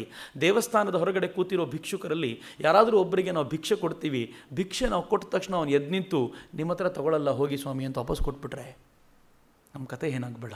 ನಮ್ಗೆ ಯಾರೋ ಒಬ್ಬ ಸ್ವೀಕಾರ ಮಾಡಲಿಕ್ಕಿದ್ದಾನಲ್ಲ, ನಮ್ಮ ಪುಣ್ಯ, ನಮ್ಗೆ ಭಗವಂತ ಒಂದು ಅವಕಾಶ ಕೊಟ್ಟನಲ್ಲ, ಈ ಭಾವ ಇದೆಯಲ್ಲ, ಇದು ಸೇವೆಗೆ ಬೇಕಾಗಿರುವಂಥ ಪ್ರೈಮರಿ ಕಂಡೀಷನ್. ಸ್ವಾಮೀಜಿಗೆ ಅವತ್ತು ಅರ್ಥ ಆಯಿತು. ಎಂಥ ಸುಂದರವಾದ ಡಿಸ್ಕಷನ್ಗಳು ಇವರಿಬ್ಬರ ನಡುವೆ ನಡೆದಿದೆ ಅಂತಂದರೆ ತುಂಬ ಚೆನ್ನಾಗಿದೆ. ಮುಂದೆ ಸ್ವಾಮೀಜಿ ಅನೇಕ ಕಡೆಗಳಲ್ಲಿ ಈ ಮಾತನ್ನು ಬಳಸ್ತಾರೆ. ಒಂದು ಸಲ ಸ್ವಾಮೀಜಿನ ಕೇಳ್ತಾರೆ, ನರೇಂದ್ರ, ಒಂದು ಅಮೃತದ ಮಡು ಅಥವಾ ಒಂದು ಸಾಗರ, ಒಂದು ಒಳ್ಳೆ ಸುಂದರವಾದ ಸ್ವೀಟ್ ಇರುವಂಥ ಒಂದು ಪಾತ್ರೆ ಇದೆ, ನೀನು ಈ ಪಾತ್ರೆಯಲ್ಲಿ ಒಂದು ಇರುವೆಯಾಗಿ ಹೋಗಬೇಕು ಅಂತಾದರೆ ಹೇಗೆ ಕುಡಿತೀಯಾ ಆ ಅಮೃತವನ್ನು ಅಂತ ಕೇಳಿದರು. ನರೇಂದ್ರ ಸ್ವಲ್ಪ ಬುದ್ಧಿವಂತ ಅಲ್ವಾ? ನರೇಂದ್ರ ಹೇಳ್ದ, ನಾನು ತುಂಬ ಬುದ್ಧಿವಂತ, ನಾನು ಆ ಪಾತ್ರೆಯ ತುದಿಯಲ್ಲಿ ಕೂತ್ಕೋತೀನಿ, ಸ್ವಲ್ಪ ಸ್ವಲ್ಪ ಸ್ವಲ್ಪ ಸ್ವಲ್ಪ ಟೇಸ್ಟ್ ನೋಡ್ತಾ ಇರ್ತೀನಿ ಅಂತ. ಕೆಲವರಿಗೆ ಏನು ಮಾಡಬೇಕು ಅಂತ ಗೊತ್ತಾಗಲ್ಲ. ನರೇಂದ್ರ ಭಾರಿ ಬುದ್ಧಿವಂತ, ನಾನು ಸಾಯ್ಲಿಕ್ಕೂ ಇಷ್ಟಪಡಲ್ಲ, ಅದನ್ನು ಪೂರ್ತಿ ಸೇವಿಸಬೇಕು, ಪೂರ್ತಿ ಆನಂದಿಸಬೇಕು. ಅಂಥ ಆನಂದ ಬೇಕು ಅಂದರೆ ಒಂದು ಪಾತ್ರೆಯ ತುದಿಯಲ್ಲಿ ಕೂತ್ಕೊಂಡು ನಿಧಾನವಾಗಿ ಟೇಸ್ಟ್ ನೋಡಬೇಕು. ಹಂಗಂದ ತಕ್ಷಣ ರಾಮಕೃಷ್ಣರು ಹೇಳಿದರು, ಹುಚ್ಚ, ನಾನು ಹೇಳಿದ್ದೇನು, ಅಮೃತದ ಪಾತ್ರೆ ಅದು, ಅಲ್ಲಿ ಬಿದ್ದವ್ರು ಯಾರು ಸಾಯಲ್ಲ ಕಣೋ, ಅದಕ್ಕೆಲ್ಲ ತುಂಬ ಯೋಚನೆ ಮಾಡಿ ತುದಿಯಲ್ಲಿ ಹೋಗಿ ಕೂತ್ಕೋಬೇಡ, ಮುಳುಗ್ಬಿಡು, ಎಷ್ಟು ಸಾಧ್ಯವೋ ಅಷ್ಟು ಸ್ವೀಕಾರ ಮಾಡು. ಈ ಅಮೃತವನ್ನು ಸ್ವೀಕಾರ ಮಾಡಿದಷ್ಟು ನೀನು ಗಟ್ಟಿ ಆಗ್ತೀಯ, ಯಾಕೆ ಯೋಚನೆ ಮಾಡ್ತೀಯ ಅಂದರು. ಎಷ್ಟು ಚೆನ್ನಾಗಿದೆ ನೋಡಿ ಈ ಡಿಸ್ಕಷನ್ಸು, ಎಷ್ಟು ಅದ್ಭುತವಾಗಿದೆ ಅಂತಂದರೆ, ನರೇಂದ್ರನಿಗೆ ಅಂಥ ಬುದ್ಧಿವಂತನಿಗೆ ಪ್ರತಿ ಕ್ಷಣವೂ ಒಂದು ಹೊಸ ಪಾಠ. ಯಾವುದನ್ನು ತಾನು ಪುಸ್ತಕಗಳಲ್ಲಿ ಓದಲೇ ಇಲ್ವೋ, ಯಾವುದನ್ನು ಅಕ್ಕಪಕ್ಕದ ಬ್ರಹ್ಮ ಸಮಾಜಿಗಳು ಯಾವತ್ತೂ ಹೇಳೇ ಇರಲಿಲ್ವೋ ಅಂಥದ್ದೊಂದು ಅಪರೂಪದ ಪಾಠ. ಎರಡನೇದು, ನರೇಂದ್ರನಿಗೆ ಸಿಕ್ಕಂಥ ಶ್ರೇಷ್ಠ ಪಾಠ, ಬಹುಶಃ ಒಬ್ಬ ಶ್ರೇಷ್ಠ ಗುರುವಿನಲ್ಲಿ ನಾವೆಲ್ಲರೂ ನೋಡ್ಲಿಕ್ಕೆ ಬಯಸುವಂಥ ಒಂದು ಶ್ರೇಷ್ಠ ಪಾಠ ಏನು ಅಂತಂದರೆ, ನನ್ನ ಗುರುಗಳು ಹೇಳೋದೊಂದು ಮಾಡೋದೊಂದು ಅಲ್ಲ, ಹೇಳಿದಂತೆ ಬದುಕುವವರು, ಏನು ಬದುಕಬೇಕೋ ಅದನ್ನೇ ಹೇಳುವವರು. ಅದನ್ನು ಕಣ್ಣಾರೆ ಕಂಡ್ರು ವಿವೇಕಾನಂದರು. ಎಂಥ ಸುಂದರವಾದ ಬದುಕು. ತಾನಂತೂ ಪ್ರತಿ ಬಾರಿ ಅವರನ್ನು ಟೆಸ್ಟ್ ಮಾಡ್ತಿದ್ರು. ಕೊನೆಗಾಲದವರೆಗೂ ತನ್ನ ಪಾಲಿನ ಶ್ರೇಷ್ಠ ಗುರು ಅಂತ ಭಾವಿಸಿದ ನಂತರವೂ ಕೂಡ ನರೇಂದ್ರನ ಮನಸ್ಸಿನಲ್ಲಿರುವಂಥ ಅನುಮಾನಗಳು ಹಾರಿರಲಿಲ್ಲ. ನಿಮ್ಗೆ ಗೊತ್ತಿರಲಿ, ರಾಮಕೃಷ್ಣರು ಹೇಳಿರೋ ಮಾತನ್ನು ಪದೇ ಪದೇ ಟೆಸ್ಟ್ ಮಾಡ್ತಿದ್ರು. ಒಂದಂತೂ ತುಂಬ ಪಾಪ್ಯುಲರ್ ಸ್ಟೋರಿ, ಎಲ್ರಿಗೂ ಗೊತ್ತಿರುವಂಥದ್ದೇ. ಕಾಮಿನಿ ಕಾಂಚನ ತ್ಯಾಗ ಅಂತ ಹೇಳ್ತಾರೆ, ಕಾಮಿನಿ ಕಾಂಚನ ತ್ಯಾಗ ಮಾಡಬೇಕು ಅಂತ ಹೇಳ್ತಾರೆ. ಮಾಡ್ತಾರಾ ಅಂತ ನೋಡಿ ಒಂದು ಕಾಯಿನನ್ನು ತೊಗೊಂಡು ಹೋಗಿ ಅವ್ರು ಮಲಗ್ತಾ ಇರೋ ಹಾಸಿಗೆ ಕೆಳಗಿಟ್ಟು ಅವ್ರು ಎದ್ದಿರೋದನ್ನು ದೂರದಿಂದ ನೋಡಿ, ನನ್ನ ಗುರುಗಳು ಇವ್ರು ಪರವಾಗಿಲ್ಲ ಅಂತ ಹೇಳ್ಕೊಂಡ್ರಲ್ಲ. ಏನು ಟೆಸ್ಟಿಂಗ್ ಸ್ಪಿರಿಟ್ ಇತ್ತವರಲ್ಲಿ ಅಂತಂದರೆ, ನಾನು ಗುರು ಅಂತ ಯಾರನ್ನು ಸ್ವೀಕರಿಸ್ತೀನೋ ಅವ್ರು ಅಪ್ ಟು ದ ಮಾರ್ಕ್ ಇರಬೇಕು ಅಂತ ಯಾವಾಗಲೂ ಅಂದ್ಕೊಳ್ತಿದ್ರು. ಮೊದಲನೇ ಸಂಗತಿ. ಎರಡನೇ ಸಂಗತಿ, ಅವರು ಕಂಡಿದ್ದೇನು ಅಂತಂದರೆ, ನನ್ನ ಗುರುಗಳು ತಾವು ಯಾವುದೇ ಮಟ್ಟಕ್ಕೆ ಇಳಿಯಬಲ್ಲರು. ರಾಮಕೃಷ್ಣರು ಆ ಹೊತ್ತಿಗೆ ಹೇಗಾಗಿದ್ದರು ಅಂತಂದರೆ, ಭೈರವಿ ಬ್ರಾಹ್ಮಣಿ ಬಂದು ಬಂಗಾಳದ ಪಂಡಿತರನ್ನೆಲ್ಲ ಕೂರಿಸ್ಕೊಂಡು ಶಾಸ್ತ್ರಾರ್ಥ ಮಾಡಿಸಿ ರಾಮಕೃಷ್ಣರನ್ನು ಅವತಾರ ಅಂತ ಪ್ರೂವ್ ಮಾಡಿ ಆಗಿತ್ತು. ಶಾಸ್ತ್ರದ ಪ್ರಕಾರ ಇವರಿಗಾಗುವಂಥ ಒಂದೊಂದೇ ಅನುಭವಗಳನ್ನು ಹೇಳಿಸಿ, ಇಂತಿಂಥ ಶಾಸ್ತ್ರದಲ್ಲಿ ಹಿಂಗಿದೆ ನೋಡಿ ಅಂದರೆ ಏನು ಅಂದಾಗ ಎಲ್ಲರೂ ನಿಂತ್ಕೊಂಡು ಹೇಳಿದ್ರು ಅವತಾರ ಪುರುಷ ಈತ ಅಂತ. ಆದರೆ ಆ ಮನುಷ್ಯ ಎಷ್ಟು ಸಾಮಾನ್ಯ ಮಟ್ಟಕ್ಕೆ ಇಳಿಬೋದಾಗಿತ್ತು ಅಂತಂದರೆ, ಒಂದು ಸಲ ಅಂತೂ ರಾಮಕೃಷ್ಣರು ತಾವು ಅರ್ಧ ರಾತ್ರಿಯಲ್ಲಿ ಎದ್ದು ಹೋಗಿದ್ರು. ಇದನ್ನೆಲ್ಲ ಈ ಶಿಷ್ಯರು ನೋಡಿದ್ರು. ಅದಕ್ಕೋಸ್ಕರ ಅವರಿಗೆ ಅಪಾರವಾದ ಪ್ರೀತಿ ರಾಮಕೃಷ್ಣರ ಮೇಲೆ. ಅರ್ಧ ರಾತ್ರಿಯಲ್ಲಿ ಎದ್ದು ಹೋಗ್ತಾರೆ. ತುಂಬ ಹೊತ್ತಾದ್ಮೇಲೆ ವಾಪಸ್ ಬಂದಾಗ ಇವ್ರು ಕೇಳಿದ್ರಂತೆ, ಎಲ್ಲಿಗೆ ಹೋಗಿದ್ರಿ? ರಾಮಕೃಷ್ಣ ಹೇಳ್ತಾರೆ, ಇವತ್ತು ಅವನೊಂದು ಹೊಸ ಚಪ್ಪಲಿ ಹಾಕ್ಕೊಂಬಂದಿದ್ನಲ್ಲ, ನಾಯಿ ಕಚ್ಕೊಂಡು ಹೋಗಿತ್ತು ಅದನ್ನು. ಬೆಳಗ್ಗೆ ಎದ್ದರೆ ಅವನಿಗೆ ತುಂಬ ಬೇಸರ ಆಗುತ್ತಲ್ಲ, ಚಪ್ಪಲಿ ಕಳೆದೋಯ್ತು ಅಂತ ರಾತ್ರಿನೇ ಹೋಗಿ ಹುಡುಕಿ ತಂದಿಟ್ಟಿದ್ದೀನಿ ಅಂತ. ಸ್ವಲ್ಪ ಯೋಚನೆ ಮಾಡಿ, ಒಬ್ಬ ಶ್ರೇಷ್ಠ ಗುರು ಯಾವ ಮಟ್ಟಕ್ಕೆ ಬಂದು ನಿಲ್ಬೋದು ಅಂತ. ಒಬ್ಬ ಶ್ರೇಷ್ಠ ಗುರು ತನ್ನ ಶಿಷ್ಯರಿಗೋಸ್ಕರ ಯಾವ ಸಂಕಟವನ್ನು ಅನುಭವಿಸ್ಲಿಕ್ಕೂ ಸಿದ್ಧರಾಗಿದ್ದರು. ಯಾರಾದರೂ ಹುಡುಗ ದೋಣಿ ದಾಟಿಕೊಂಡು ದಕ್ಷಿಣೇಶ್ವರದಿಂದ ಕಲ್ಕತ್ತಾಗೆ ಹೋದವರು ಒಂದು ಸಂಜೆ ಬರಲಿಲ್ಲ ಅಂತಂದರೆ ನದಿ ತೀರಕ್ಕೆ ಹೋಗಿ ಕಣ್ಣೀರು ಸುರಿಸ್ತದ್ರೆ ಎಲ್ಲಿ ಇನ್ನೂ ಬರಲೇ ಇಲ್ವಲ್ಲ, ನನ್ನ ಕಂದ ಇನ್ನೂ ಬರಲೇ ಇಲ್ವಲ್ಲ ಅಂತ. ಈ ಪರಿಯ ಮಾತೃಭಾವದ ಗುರು ಇದ್ರಲ್ಲ, ಇದು ಎಷ್ಟರ ಮಟ್ಟಿಗೆ ಇವ್ರನ್ನ ಸೆಳೆದಿತ್ತು ಅಂತಂದರೆ ರಾಮಕೃಷ್ಣರನ್ನು ಬಿಟ್ಟು ಹೋಗ್ಲಿಕ್ಕೆ ಮನಸ್ಸಾಗ್ತಿರ್ಲಿಲ್ಲ. ಇಷ್ಟೇ ಅಲ್ಲದೆ ರಾಮಕೃಷ್ಣರು ನರೇಂದ್ರನ ಮುಂದಿಟ್ಕೊಂಡು ಅನೇಕ ಬಾರಿ ವಾದ ಮಾಡಿಸ್ತಾ ಇದ್ದರು. ನರೇಂದ್ರನಿಗೆ ಎಂತೆಂಥ ಪರಿಚಯ ಮಾಡಿಸಿಕೊಟ್ರು ಅಂತಂದರೆ, ಗೋಪಾಲೇರ್ಮ ಅಂಥೇಳಿ ಒಬ್ಬ ಹೆಣ್ಮಗಳು, ಆಕೆ ವಿಧವೆ, ಬಾಲ ವಿಧವೆ. ಆದರೆ ಚಿಕ್ಕಂದಲೂ ಸಾಕ್ಷಾತ್ ಕೃಷ್ಣನನ್ನು ಆರಾಧಿಸಿ ಬಾಲಕೃಷ್ಣನನ್ನು ಆರಾಧಿಸಿ ಹೆಂಗಾಗ್ಬಿಟ್ಟಿದ್ಲು ಅಂತಂದರೆ, ಬಾಲಕೃಷ್ಣ ಅವಳ ಜೊತೆ ಆಟ ಆಡ್ಲಿಕ್ಕೆ ಬರ್ತಿದ್ದ. ಸಾಕ್ಷಾತ್ ಬಾಲಕೃಷ್ಣ. ಇವಳು ಮಜ್ಜಿಗೆ ಕಡಿತಾ ಕೂತ್ರೆ, ಬೆಣ್ಣೆ ತೆಗಿಲಿಕ್ಕೆ ಕೂತ್ರೆ ಅವ್ನು ಬಂದು ಗಲಾಟೆ ಮಾಡ್ತಿದ್ದ, ಇವಳು ಜಡೆ ಎಳಿತಿದ್ದ, ಬೆಣ್ಣೆ ಕದ್ಕೊಂಡು ತಿಂತಿದ್ದ. ಚಿಕ್ಕ ಕೃಷ್ಣ, ಪುಟ್ಟ ಕೃಷ್ಣ ಅವಳ ಜೊತೆ ಓಡಾಡ್ಕೊಂಡಿರ್ತಿದ್ದ. ಒಂದಿನ ಅವಳು ರಾಮಕೃಷ್ಣರ ಹತ್ರ ಬಂದು ನೋಡ್ತಾಳೆ, ಇವಳ ಜೊತೆ ಓಡಾಡ್ತಿದ್ದ ಕೃಷ್ಣ ರಾಮಕೃಷ್ಣ ಜೊತೆ ಸೇರ್ಕೊಂಡ್ಬಿಟ್ಟ. ಆಗ ಅವಳಿಗೆ ಗೊತ್ತಾಯಿತು, ನನ್ನ ಕೃಷ್ಣ ಇವನೇ. ಹೀಗಾಗಿ ರಾಮಕೃಷ್ಣ ಜೊತೆ ತುಂಬ ಒಳ್ಳೆ ಘನಿಷ್ಠವಾದ ಸಂಬಂಧ ಅವಳದು.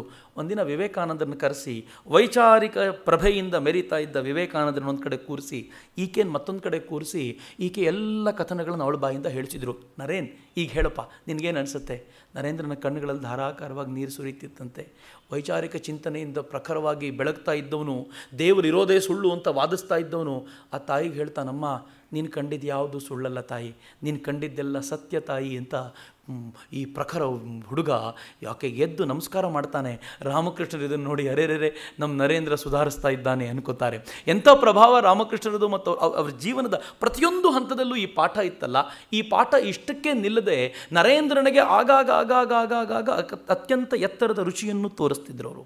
ಒಂದ್ಸಲ ಕರ್ಕೊಂಡು ಹೋಗಿ ಅವನನ್ನು ಪಂಚವಟಿಯಲ್ಲಿ ಕೂರಿಸಿ ಮುಟ್ಟಿದ್ರು, ಸ್ಪರ್ಶ ಮಾಡಿ ಎದ್ದೋದರಷ್ಟೇ. ನರೇಂದ್ರ ಅನೇಕ ಗಂಟೆಗಳ ಕಾಲ ತನ್ನಲ್ಲಿ ತಾನು ಮಗ್ನನಾಗಿ ಆರಾಮಾಗಿ ಇದ್ಬಿಟ್ಟಿದ್ದ.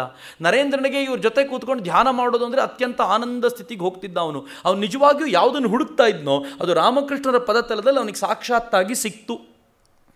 ಅವನಿಗೆ ಒಂದು ಕಡೆ ಪ್ರಾಪಂಚಿಕ ಶಿಕ್ಷಣವು ವಿಶೇಷವಾದ ರೂಪದಲ್ಲಿ ಸಿಕ್ತು, ಎರಡನೇದು ಆಧ್ಯಾತ್ಮಿಕ ಶಿಕ್ಷಣವು ವಿಶೇಷವಾದ ರೂಪದಲ್ಲಿ ರಾಮಕೃಷ್ಣರ ಪದತಲದಲ್ಲಿ ಸಿಕ್ತು. ಇಂಥ ನರೇಂದ್ರ ತನ್ನ ಜೊತೆಗಾರರ ಜೊತೆಗೆ ಆಗಾಗ ಒಂದೊಂದು ಪ್ರಯೋಗಗಳನ್ನು ನಡೆಸ್ತಿದ್ದ. ಒಂದಿನ ತನ್ನ ಜೊತೆಯಲ್ಲಿದ್ದಂಥ ಒಬ್ಬ ಹುಡುಗನಿಗೆ ನರೇಂದ್ರ ಕರೆದು ಹೇಳ್ತಾನೆ, ನೋಡು, ನಾನು ಧ್ಯಾನಕ್ಕೆ ಕೂತಾಗ ನನಗೆ ಅಪರೂಪದ ಬೆಳಕೆಲ್ಲ ಕಾಣುತ್ತೆ, ಆದರೆ ನನಗೆ ಅವಾಗ ಮೈ ಪ್ರಜ್ಞೆ ಮರ್ತು ಹೋಗಿದ್ದೀನಿ ಅಂತ ಅನ್ನಿಸ್ತಾ ಇರುತ್ತೆ, ನೀನು ಆಗೊಂದ್ಸಲ ಮುಟ್ಟು ನೋಡು ನನ್ನನ್ನು ಏನಾಗುತ್ತೆ ಅಂತ. ಧ್ಯಾನಕ್ಕೆ ಕೂತ ಈ ಮನುಷ್ಯ, ಈತ ಅತ್ಯಂತ ಶ್ರೇಷ್ಠ ಪ್ರಜ್ಞೆಗೆರೆದ. ಆ ಹುಡುಗ ಮುಟ್ಟಿ ಕರೆಂಟ್ ಶಾಕ್ ಹೊಡೆದಂತಾಯಿತು ಅವನಿಗೆ. ಅವನು ಗಾಬರಿ ಪಟ್ಟು ಸಣ್ಣ ಮುಖ ಮಾಡ್ಕೊಂಡು ನಿಂತಿದ್ದ. ನರೇಂದ್ರ ಸ್ವಲ್ಪ ಹೊತ್ತಾದ್ಮೇಲೆ ಕಂಡುಬಿಟ್ಟು ಏನಾಯಿತು ಅಂತ ಕೇಳ್ದ. ಹೇಳಲಿಕ್ಕೆ ಏನೂ ಇಲ್ಲ ಅವನ ಹತ್ರ. ರಾಮಕೃಷ್ಣರು ಕೆಳಗಿನ ಕೋಣೆಯಲ್ಲಿ ಕೂತಿದ್ರು. ಕರೆದ್ರು ನರೇಂದ್ರನ್ನ, ಹುಚ್ಚ, ಪಡ್ಕೊಳ್ಳೋಕೆ ಮುಂಚೆ ಎಲ್ಲ ಖಾಲಿ ಮಾಡ್ತಿದ್ಯಲ್ಲ ಅಂತಂದರು. ಅಂದಿದ ತಕ್ಷಣ ಇವನಿಗೆ ಅರ್ಥ ಆಗಲಿಲ್ಲ. ಅರ್ಥ ಆಗದಾಗ ಹೇಳಿದರು, ನೋಡು, ನೀನು ಹೀಗೆಲ್ಲ ಮಾಡೋದ್ರಿಂದ ಸಮಸ್ಯೆ ಏನಾಗುತ್ತೆ ಅಂದರೆ, ಆ ಹುಡುಗ ಇಷ್ಟು ದಿನ ಯಾವುದೋ ಒಂದು ದಿಕ್ಕಲ್ಲಿ ನಡೀತಾ ಇದ್ದ, ನೀನು ಪೂರ್ತಿ ಹಾಳು ಮಾಡಿಬಿಟ್ಟಿಯಲ್ಲ ಅಂದರು. ಹಂಗಂದ್ರೆ ಹೇಳಿದ್ರು, ಚಿಂತಿಸಬೇಡ, ಏನಾಗಿದೆಯೋ ಆಗೋಗಿದೆ, ಮುಂದಿಂದ ಏನು ಅಂತ ನೋಡೋಣ ಅಂತ ಕಳಿಸ್ಕೊಟ್ರು. ನರೇಂದ್ರ ಈ ಥರ ಇರಬೇಕಾದ್ರೆ ಈ ಮನುಷ್ಯನಲ್ಲಿ ಒಂದು ವಿಶೇಷವಾದ ಶಕ್ತಿ ಇದೆ ಅಂತ ಒಪ್ಕೊಳ್ಳದೆ ಇರೋದಾದರೂ ಹೇಗೆ?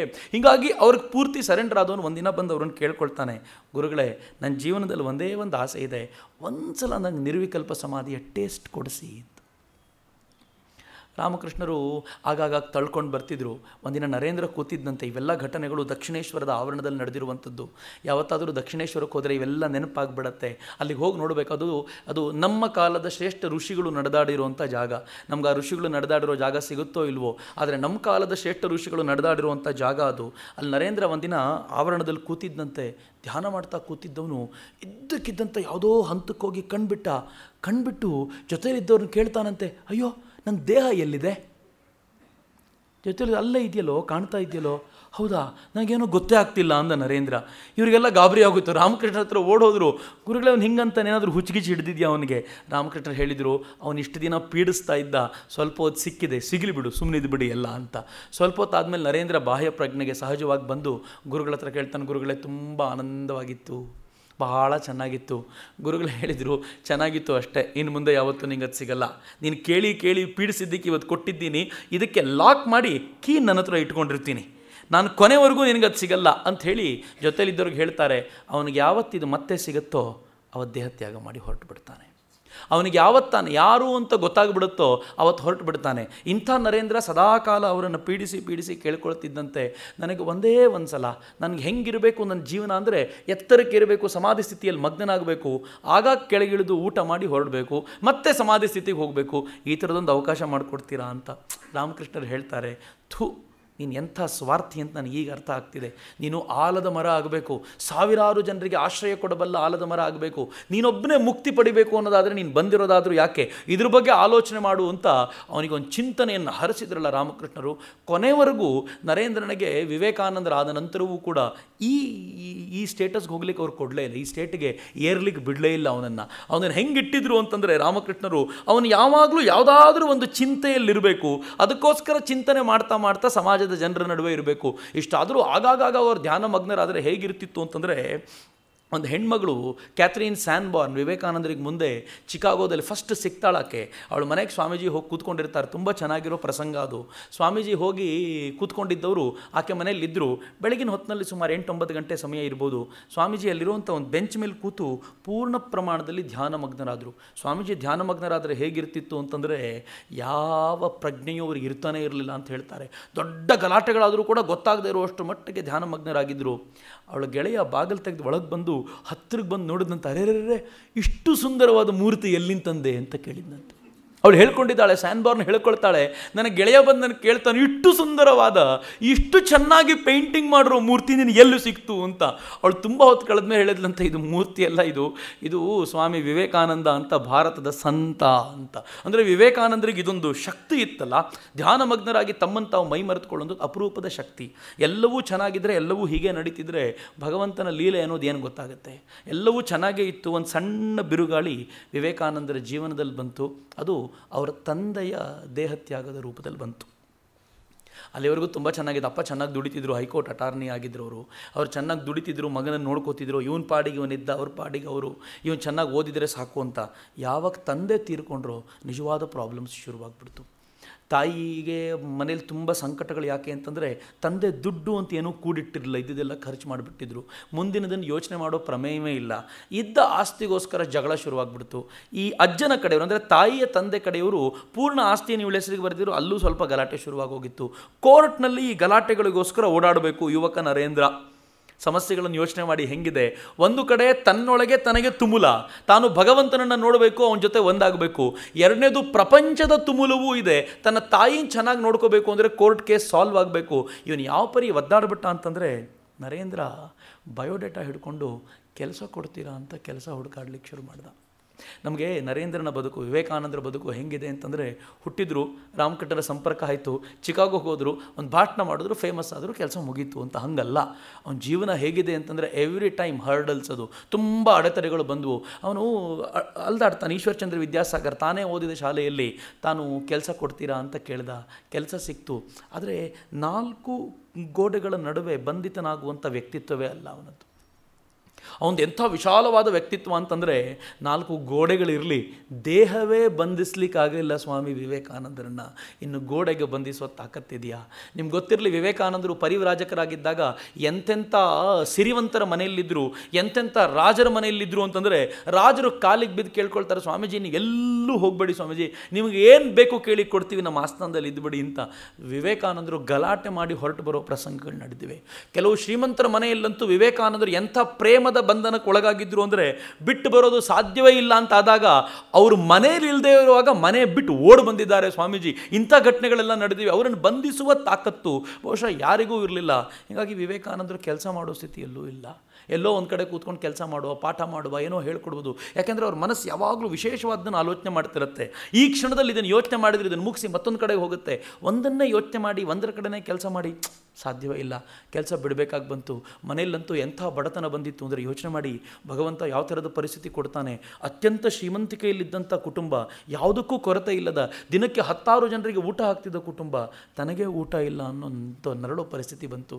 ವಿವೇಕಾನಂದರು ಹೇಳ್ಕೊಳ್ತಾರೆ, ಮನೆಗೆ ಎಷ್ಟೋ ಸಲ ಬರ್ತಿದ್ರಂತೆ ಅವರು. ಬಂದರು. ಬಂದಾಗ ತನ್ನ ಮನೇಲಿ ಊಟಕ್ಕೆ ಒದ್ದಾಡ್ತಿರ್ತಿದ್ರು. ಊಟ ಮಾಡಿ ತಾಯಿ ಇಟ್ಟರೆ ನರೇಂದ್ರ ಹೇಳ್ಕೊಳ್ತಿದ್ದಂತಮ್ಮ, ಗೆಳೆಯರ ಮನೇಲಿ ಊಟ ಮಾಡಿಬಿಟ್ಟಿದ್ದೀನಮ್ಮ, ನೀವೆಲ್ಲ ಊಟ ಮಾಡಿ ಅಂತ ತಣ್ಣೀರು ಕುಡಿದು ಮಲಗಿಬಿಡ್ತಿದ್ರಂತೆ ಸ್ವಾಮೀಜಿ. ತುಂಬ ದಿನಗಳ ಕಾಲ ಈ ತುಮುಲ ಇತ್ತಲ್ಲ, ಇದು ಹೆಂಗಾಯಿತು ಅಂತಂದರೆ ರಾಮಕೃಷ್ಣರ ಹತ್ರ ನರೇಂದ್ರ ಓಡಿ ಬರ್ತಾನೆ, ಕೇಳ್ತಾನೆ, ನಿಮಗೆ ಕಾಳಿ ದರ್ಶನ ಕೊಡ್ತಾಳೆ ಅಲ್ವಾ, ಅವಳಿಗೆ ನೀವು ಏನು ಹೇಳಿದ್ರು ಕೇಳ್ತಾಳಲ್ವಾ, ನಿಮ್ಮನ್ನು ಕಂಡ್ರೆ ತುಂಬ ಪ್ರೀತಿ ಅಲ್ವಾ, ಹಾಗಿದ್ಮೇಲೆ ನಮ್ಮ ಮನೆ ಪ್ರಾಬ್ಲಮ್ ಸಾಲ್ವ್ ಮಾಡಿ ಅಂತ ನೀವು ಯಾಕೆ ಕೇಳ್ಕೊಳ್ಳಲ್ಲ ಅವಳಿಗೋಸ್ಕರ? ನಾನು ಇಲ್ಲಿಗೆ ಬರ್ತಿರ್ತೀನಿ, ನನಗೀಗ ತುಂಬ ಸಂಕಟ ಆಗುತ್ತೆ, ಇಲ್ಲಿಗೆ ಹೆಂಗೆ ಬರಲಿ ಅಂತ ಅನ್ನಿಸ್ತಿರುತ್ತೆ, ನಮ್ಮ ಮನೆಯಲ್ಲೇ ಸಂಕಟ ಇರುವಾಗ ನೀವೇನಾದರೂ ಮಾಡ್ಬೋದಾ? ರಾಮಕೃಷ್ಣರಿಗೆ ಒಂದು ಒಳ್ಳೆಯ ಪರೀಕ್ಷೆ ಇದು. ಆದರೆ ಎಂಥ ಬುದ್ಧಿವಂತರು ರಾಮಕೃಷ್ಣರು ಅಂದರೆ, ಈ ಪರೀಕ್ಷೆಯನ್ನು ಸ್ವಲ್ಪ ಚೇಂಜ್ ಮಾಡಿ ನರೇಂದ್ರನ ಮುಂದೆನೇ ಪರೀಕ್ಷೆ ಇಟ್ಟರು. ಅವ್ರು ಹೇಳಿದರು, ಒಂದು ಕೆಲಸ ಮಾಡು, ಕಾಳಿಯ ಗರ್ಭಗುಡಿಗೆ ಹೋಗು, ನೀನೇ ಕೇಳ್ಕೊ, ಅವಳು ನಿನಗೆ ಕೊಡ್ತಾಳಲ್ಲ. ನರೇಂದ್ರ ಹೋದವನು ಕಾಳಿಯ ಮುಂದೆ ನಿಂತ, ಕಾಳಿಯ ದರ್ಶನ ಆಯಿತು ಅಥವಾ ಕಾಳಿಯ ಆ ಭಾವ ಅವನಿಗೆ ಕಾಣ್ತು.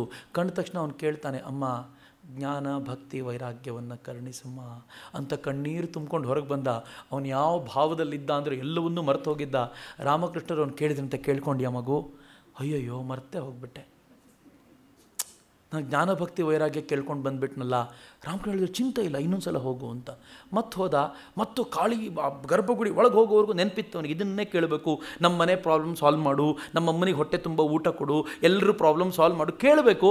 ಆದರೆ ಅಲ್ಲಿಗೆ ಹೋಗಿ ನೋಡ್ತಾನೆ, ಮತ್ತೆ ಕಾಳಿಯ ಆ ಮೂರ್ತಿ ಮುಂದೆ ನಿಂತ, ಅಮ್ಮ ಜ್ಞಾನ ಭಕ್ತಿ ವೈರಾಗ್ಯ ಇವಿಷ್ಟೇ ಸಾಕಮ್ಮ ಬಂದ.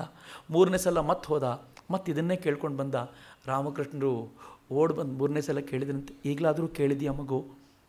ನರೇಂದ್ರ ಹೇಳ್ತಾನೆ, ಅಯ್ಯೋಯ್ಯೋ ಮರ್ತೇ ಹೋಗ್ಬಿಟ್ಟೆ. ರಾಮಕೃಷ್ಣರು ಗಟ್ಟಿಯಾಗಿ ತಬ್ಕೊಂಡ್ರಂತೆ, ನರೇರೆ ನೀನು ಬಂದಿರೋದು ಇವುಗಳನ್ನೆಲ್ಲ ಕೇಳಲಿಕ್ಕೆ ಅಲ್ಲ ಕಣಪ್ಪ, ನೀನೇನು ಕೇಳಿದ್ಯೋ ಅದನ್ನೇ ಕೇಳಬೇಕಿತ್ತು. ನನಗೆ ಈಗ ಸಮಾಧಾನ ಆಯಿತು, ನನ್ನ ನರೇನ್ ಯಾರು ಅನ್ನೋದು ನನಗೂ ಈಗ ಖಾತ್ರಿ ಆಯಿತು. ಎಷ್ಟು ಬಾರಿ ನರೇಂದ್ರ ಅವರನ್ನು ಟೆಸ್ಟ್ ಮಾಡಿದ್ದಾನಲ್ಲ, ಅಷ್ಟೇ ಬಾರಿ ಈ ಪುಣ್ಯಾತ್ಮ ತನ್ನ ಚಾಯ್ಸ್ ತಪ್ಪಾಗಿದೆಯಾ ಅಂತಾನು ಟೆಸ್ಟ್ ಮಾಡ್ತಾಯಿದ್ರು. ಅವ್ರು ಅಪ್ಕೊಂಡು ಹೇಳ್ತಾರೆ, ಯೋಚನೆ ಮಾಡಬೇಡ ಮಗು, ಆ ತಾಯಿ ಜನ್ಮ ಕೊಟ್ಟಿದ್ದಾಳೆ ಅಂದಮೇಲೆ ಚೆನ್ನಾಗಿ ನೋಡ್ಕೋತಾಳೆ, ನಿನ್ನ ಮನೆಗೆ ಸಮಸ್ಯೆ ಆಗದೆ ಇರೋ ಥರ ನೋಡ್ಕೋತಾಳೆ, ಯೋಚನೆ ಮಾಡಬೇಡ ಅಂತ. ಏನು ಅಪರೂಪದ ಪ್ರಸಂಗಗಳವು ಅಂತಂದರೆ, ಆ ವಿವೇಕಾನಂದರ ಆ ಜೀವನದ ದಿಕ್ಕಿನಲ್ಲಿ ಒಂದು ಅಪರೂಪದ ಬದಲಾವಣೆ ತಂದಂಥ ಘಟನೆಗಳು. ವಿವೇಕಾನಂದರು ಆ ಘಟನೆಯ ನಂತರ ರಾಮಕೃಷ್ಣರಿಗೆ ಪೂರ್ಣ ಸರೆಂಡರ್ ಆದಂಥವರು, ರಾಮಕೃಷ್ಣರ ಸೇವೆ ಮಾಡ್ತಾ ಕಾಲ ಕಳೀತಿದ್ದಂಥವ್ರು. ರಾಮಕೃಷ್ಣರ ದೇಹತ್ಯಾಗದ ಹೊತ್ತಿಗೆ ಬರೋ ವೇಳೆಗೆ ವಿವೇಕಾನಂದರ ಚಿಂತನೆಗಳು ಸ್ವಲ್ಪ ಪರಿಪಕ್ವವಾಗಿದ್ದು. ಈಗ ರಾಮಕೃಷ್ಣರ ಹೆಸರನ್ನು ಕೇಳಿಕೊಂಡು ಸುಮಾರು ಒಂದು 15-16 ಜನ ಯುವಕರು ಬಂದು ಅವ್ರ ಹತ್ರ ಸೇರ್ಕೊಂಡು ನಿಂತಿದ್ದಾರೆ. ನಿರಂತರ ಸಾಧನೆ ಮಾಡ್ತಾರೆ. ಆ ಸಾಧನೆಯ ಕಾಲಘಟ್ಟ ಓದಿದ್ರೆ ರೋಮಾಂಚನ ಆಗುತ್ತೆ. ಎಂಥ ಸಾಧನೆ ಅಂತಂದರೆ, ಬೆಳಗ್ಗಿಂದ ಮಧ್ಯಾಹ್ನ, ಬೆಳಗ್ಗಿಂದ ಸಂಜೆ ಅವರು ಧ್ಯಾನಸ್ಥರಾಗಿರ್ತಿದ್ರಂತೆ. ರಾಮಕೃಷ್ಣರಂತೂ ಸಾಧನೆಯಲ್ಲಿ ಕಾಂಪ್ರಮೈಸ್ ಮಾಡ್ಕೊಳ್ಳೋರೇ ಅಲ್ಲ. ಬೆಳಗ್ಗೆ 4:04ವರೆಗೆ ಎಲ್ಲರೂ ಎದ್ದಿರಬೇಕು, ಸಾಧನಾ ನಿರತರಾಗಿರಬೇಕು. ಅದನ್ನವರು ತುಂಬ ಕಂಪಲ್ಸರಿಯಾಗಿ ಗಮನಿಸ್ತಾ ಇದ್ದರು. ಊಟ ತಿಂಡಿಯ ಕೊರತೆ ಆಗದಂತೆ ನೋಡ್ತಿದ್ರು, ಆದರೆ ಸಾಧನೆಯಲ್ಲಿ ಮಾತ್ರ ಯಾವತ್ತೂ ಕೊರತೆ ಆಗದೇ ಇರೋ ಥರ ಗಮನಿಸ್ಕೊಂಡು ತಮ್ಮ ಸನ್ಯಾಸಿಯಾಗಲಿಕ್ಕೆ ಬಂದಂಥವ್ರು ಅಥವಾ ತಮ್ಮ ಶಿಷ್ಯರಾಗಿ ಬಂದವ್ರನ್ನ ಚೆನ್ನಾಗಿ ಟ್ರೈನ್ ಮಾಡಿ ನಿಲ್ಲಿಸ್ತಾ ಇದ್ದರು. ಇಂಥ ಟ್ರೈನಿಂಗ್ ಪೀರಿಯಡು ತುಂಬ ಚೆನ್ನಾಗಿದ್ದ ಕಾಲ. ಆದರೆ ವಿಧಿಯ ಲೀಲೆ ಮುಗಿಬೇಕು. ಆ ವಿಧಿಯ ಲೀಲೆ ರಾಮಕೃಷ್ಣರ ಜೀವನದಲ್ಲಿ ಅವರ ಜೀವನವನ್ನು ಮುಗಿಸುವಂಥ ಹಂತ. ರಾಮಕೃಷ್ಣರು ಹೊರಟು ನಿಂತಿದ್ದಾರೆ. ಹೋಗೋ ಕೆಲವು ದಿನಗಳ ಮುಂಚೆ ಕರೆದು ನರೇಂದ್ರನಿಗೆ ಹೇಳ್ತಾರೆ, ನರೇನ್ ನೀನು ಜಗತ್ತಿಗೆ ಶಿಕ್ಷಣ ಕೊಡಬೇಕು. ನರೇಂದ್ರ ಪ್ರತಿಭಟಿಸಿದ, ನಾನು ಯಾಕೆ ಕೊಡಬೇಕು, ನಾನು ಕೊಡಲ್ಲ ಅಂದ. ಇವನು ಹಂಗಂದ ತಕ್ಷಣ ಅಂದರೆ ಅವ್ರು ಹೇಳಬೇಕು ತಾನು ಕೊಟ್ಟುಬಿಟ್ಟೆ ಅನ್ನೋ ಥರ, ನಾನು ಕೊಡಲ್ಲ ಅಂದ. ರಾಮಕೃಷ್ಣರು ಹೇಳಿದರು, ಕೊಡಲ್ಲ ಅನ್ಲಿಕ್ಕೆ ನೀನು ಯಾರು ಕಣೋ, ನಾನು ನಿನ್ನೊಳಗೆ ನಿಂತು ಕೆಲಸ ಮಾಡ್ಕೋತೀನಿ, ಸಾಕ್ಷಾತ್ ಕಾಳಿ ಬರ್ತಾಳೆ, ನೀನು ಮಾಡಬೇಕಾಗಿರೋ ಕೆಲಸ ಮಾಡಲೇಬೇಕಾಗತ್ತೆ ಅಂತ ಹೇಳಿ ಅವರೊಂದಷ್ಟು ಪ್ರೊಫೆಸಿಗಳನ್ನು ಹೇಳಿದರು. ಅವ್ರು ಹೇಳ್ತಾರೆ, ಮುಂದೆ ಇನ್ನು ಕೆಲವೇ ದಿನಗಳಲ್ಲಿ ವೆಸ್ಟ್ನಲ್ಲೂ ಕೂಡ, ಪಶ್ಚಿಮದಲ್ಲೂ ಕೂಡ ಜನ ನನ್ನನ್ನು ಪೂಜಿಸ್ತಾರೆ. ಆ ಥರದ ಪರಿಸ್ಥಿತಿ ಬರುತ್ತೆ. ನರೇನ್ ಆ ಕೆಲಸವನ್ನು ತುಂಬ ಚೆನ್ನಾಗಿ ಮಾಡ್ತಾನೆ ಅಂತ ಸೂಕ್ಷ್ಮವಾದ ಹಿಂಟ್ ಕೊಟ್ಟರು. ಅವ್ರ ಜೀವನದ ಕೊನೆಘಟ್ಟ, ಗಂಟಲ ಕ್ಯಾನ್ಸರ್ ಬಂದಿದೆ, ಅವ್ರು ಮಲ್ಕೊಂಡಿದ್ದಾರೆ, ಹಾಸಿಗೆ ಮೇಲೆ ಮಲ್ಕೊಂಡಿದ್ದಾರೆ. ಬಹಳ ಜನರಿಗೆ ಯೋಚನೆ. ಆ ಯೋಚನೆಯ ನಡುವೆ ನರೇಂದ್ರ ಹೋಗಿ ಇವ್ರನ್ನ ಕೇಳ್ಕೊಳ್ತಾನೆ, ಗುರುಗಳೇ ನೀವು ಏನನ್ನು ಬೇಕಿದ್ರೂ ತೊಗೊಳ್ತೀರಾ, ಕೊಡಬಲ್ರಿ, ಕಾಳಿ ನಿಮ್ಮ ಮಾತನ್ನು ಕೇಳ್ತಾಳೆ, ನೀವಾಗ ಗಂಟಲ ಕ್ಯಾನ್ಸರ್ನ ವಾಪಸ್ ತಗೋ ಅಂತ ಕೇಳ್ಕೊಳ್ಬಾರ್ದು. ಅವ್ರು ಹೇಳ್ತಾರೆ, ಹೆಂಗೋ ಕೇಳ್ಕೊಳ್ಳಿ ಅವಳ ಹತ್ರ, ಆದರೂ ಒಂದು ಸಲ ಕೇಳ್ಕೊಂಡು ನೋಡಿ, ನೀವು ಹೇಳಿದರೆ ಕೇಳ್ತಾಳೆ. ನರೇಂದ್ರ ಹೇಳೋ ಮಾತು ಅವರಿಗೆ ಪುಸಲಾಯಿಸೋದು, ನೀವು ಒಂದು ಸಲ ಕೇಳ್ಕೊಳ್ಳಿ, ನೀವು ನಮ್ಮ ಜೊತೆ ಇನ್ನೂ ಕೆಲವು ಕಾಲ ಇರ್ಬೋದು. ರಾಮಕೃಷ್ಣರು ಹೋಗಿ ಸ್ವಲ್ಪ ಹೊತ್ತಾದ್ಮೇಲೆ ಬಂದರು, ನಿನ್ನ ಮಾತು ಕೇಳಿಕೊಂಡು ಅವಳು ಮುಂದೆ ತಲೆ ತಗ್ಗಿಸ್ಕೊಂಡು ನಿಂತ್ಕೊಳ್ಳೋಂಗಾಯ್ತು ನಾನು. ಅವಳು ಕೇಳಿದ್ಲು, ಯಾಕೆ ಗಂಟಲ ಕ್ಯಾನ್ಸರ್ ವಾಪಸ್ ತಗೋಬೇಕು? ನಾನು ಹೇಳಿದೆ, ಅಮ್ಮ ಊಟ ಮಾಡಲಿಕ್ಕೆ ಆಗ್ತಿಲ್ಲ, ನನಗೆ ತುಂಬ ಕಷ್ಟ ಆಗ್ತಿದೆ ಅಂದರೆ ಕಾಳಿ ಹೇಳಿದ್ಲಂತೆ, ಆ 15-16 ಜನ ಹುಡುಗರನ್ನ ತೋರಿಸಿ, ಇವ್ರ ಮೂಲಕ ನೀನು ಮಾಡ್ತಿರೋ ಊಟ ಸಾಕಾಗಲಿಲ್ವ ನಿನಗೆ? ನಂಗೆ ನಾಚಿಕೆ ಆಗ್ಬಿಡ್ತು ಕಣೋ, ನಾನು ಇನ್ಮೇಲೆ ನಿನ್ನ ಮಾತನ್ನು ಕೇಳಲ್ಲ ಅಂತ.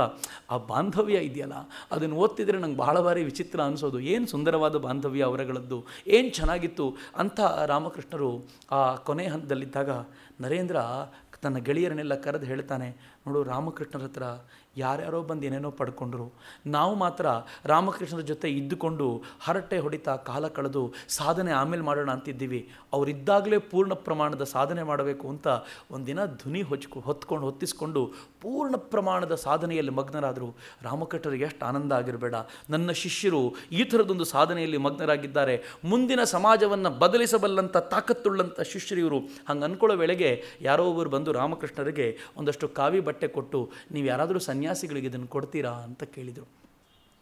ರಾಮಕೃಷ್ಣರು ಹೇಳಿದ್ರಂತೆ, ಅಲ್ಲಿ ಕೂತಿದ್ದಾರಲ್ಲ ಆ ಹುಡುಗರು, ಅವರಿಗಿಂತ ಒಳ್ಳೆ ಸನ್ಯಾಸಿಗಳು ನಿಂಗೆ ಜೀವಮಾನದಲ್ಲಿ ಸಿಗಲ್ಲ, ಕರ್ಕೊಂಡು ಬಂದು ಅವರಿಗೆ ಅದನ್ನು ಕೊಡು ಅಂತ ರಾಮಕೃಷ್ಣರು ಸನ್ಯಾಸತ್ವದ ಆ ಏನು ಸಂಕೇತವಾಗಿರುವಂಥ ಕಾವಿ ಬಟ್ಟೆಯನ್ನು ಮತ್ತು ಜಪಮಾಲೆಯನ್ನು ಅವ್ರ ಕೈಗಿಟ್ಟರು. ಒಂದು ರೀತಿ ರಾಮಕೃಷ್ಣರ ಕಡೆಯಿಂದ ಅವರಿಗೆ ಸನ್ಯಾಸತ್ವದ ದೀಕ್ಷೆ ಆಯಿತು. ರಾಮಕೃಷ್ಣರು ಹೊರಡುವಂಥ ಹಂತ ಹೀಗ. ಇವರೆಲ್ಲರೂ ಕೂತ್ಕೊಂಡು ರಾಮಕೃಷ್ಣನ ಹತ್ತಿರದಿಂದ ನೋಡ್ತಾ ಇದ್ದಾರೆ. ಮಧ್ಯೆ ಮಧ್ಯೆ ಭಾವಾವಿಷ್ಟರಾಗಿದ್ದಾರೆ ರಾಮಕೃಷ್ಣರು. ಅಲ್ಲಿಂದ ಕೆಳಗಿಳಿತಾರೆ. ಈ ತುದಿಯಲ್ಲಿ ಕೂತು ನರೇಂದ್ರ ಅವ್ರ ಬಗ್ಗೆ ಯೋಚನೆ ಮಾಡ್ತಾ ಕೂತಿದ್ದಾನೆ. ಕಾಲು ಒತ್ತುತ್ತಾ ಇದ್ದ ನರೇಂದ್ರ ಒಂದು ಕ್ಷಣ ಯೋಚನೆ ಮಾಡಿದಂತೆ, ನನ್ನ ಗುರುಗಳು ಈ ಹೊತ್ತಿನಲ್ಲಿ ನಾನು ಅವತಾರ ಪುರುಷ ಅಂತ ಹೇಳಿದರೆ ನಂಬೋದೇನೋ. ಅವನಿನ್ನೂ ಡೌಟ್ಸ್ ಕ್ಲಿಯರೇ ಆಗಲಿಲ್ಲ. ಅವತಾರ ಪುರುಷ ಅಂತ ಎಲ್ಲರೂ ಹೇಳಿದರು, ನನ್ನ ಗುರುಗಳು ಬಹಳ ಕಾಲ ಹೇಳ್ಕೊಂಡ್ರು, ಈಗ ಹೇಳಲಿ ನೋಡೋಣ.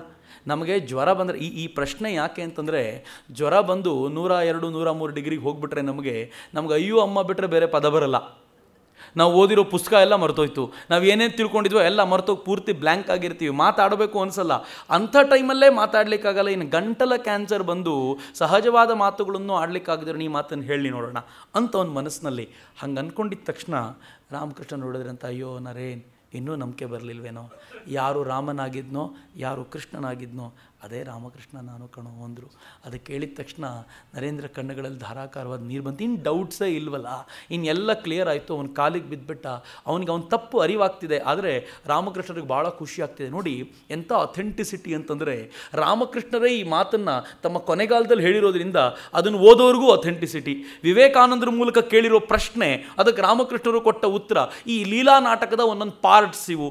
ಈ ಸ್ಥಿತಿಯ ನಂತರ ರಾಮಕೃಷ್ಣರ ದೇಹತ್ಯಾಗ ಆಯಿತು. ರಾಮಕೃಷ್ಣರ ದೇಹತ್ಯಾಗದ ನಂತರ ವಿವೇಕಾನಂದರು ಮತ್ತು ಅವರ ಸೋದರ ಸನ್ಯಾಸ, ಒಂದು ದೊಡ್ಡ ಪರ್ವ ಅದು.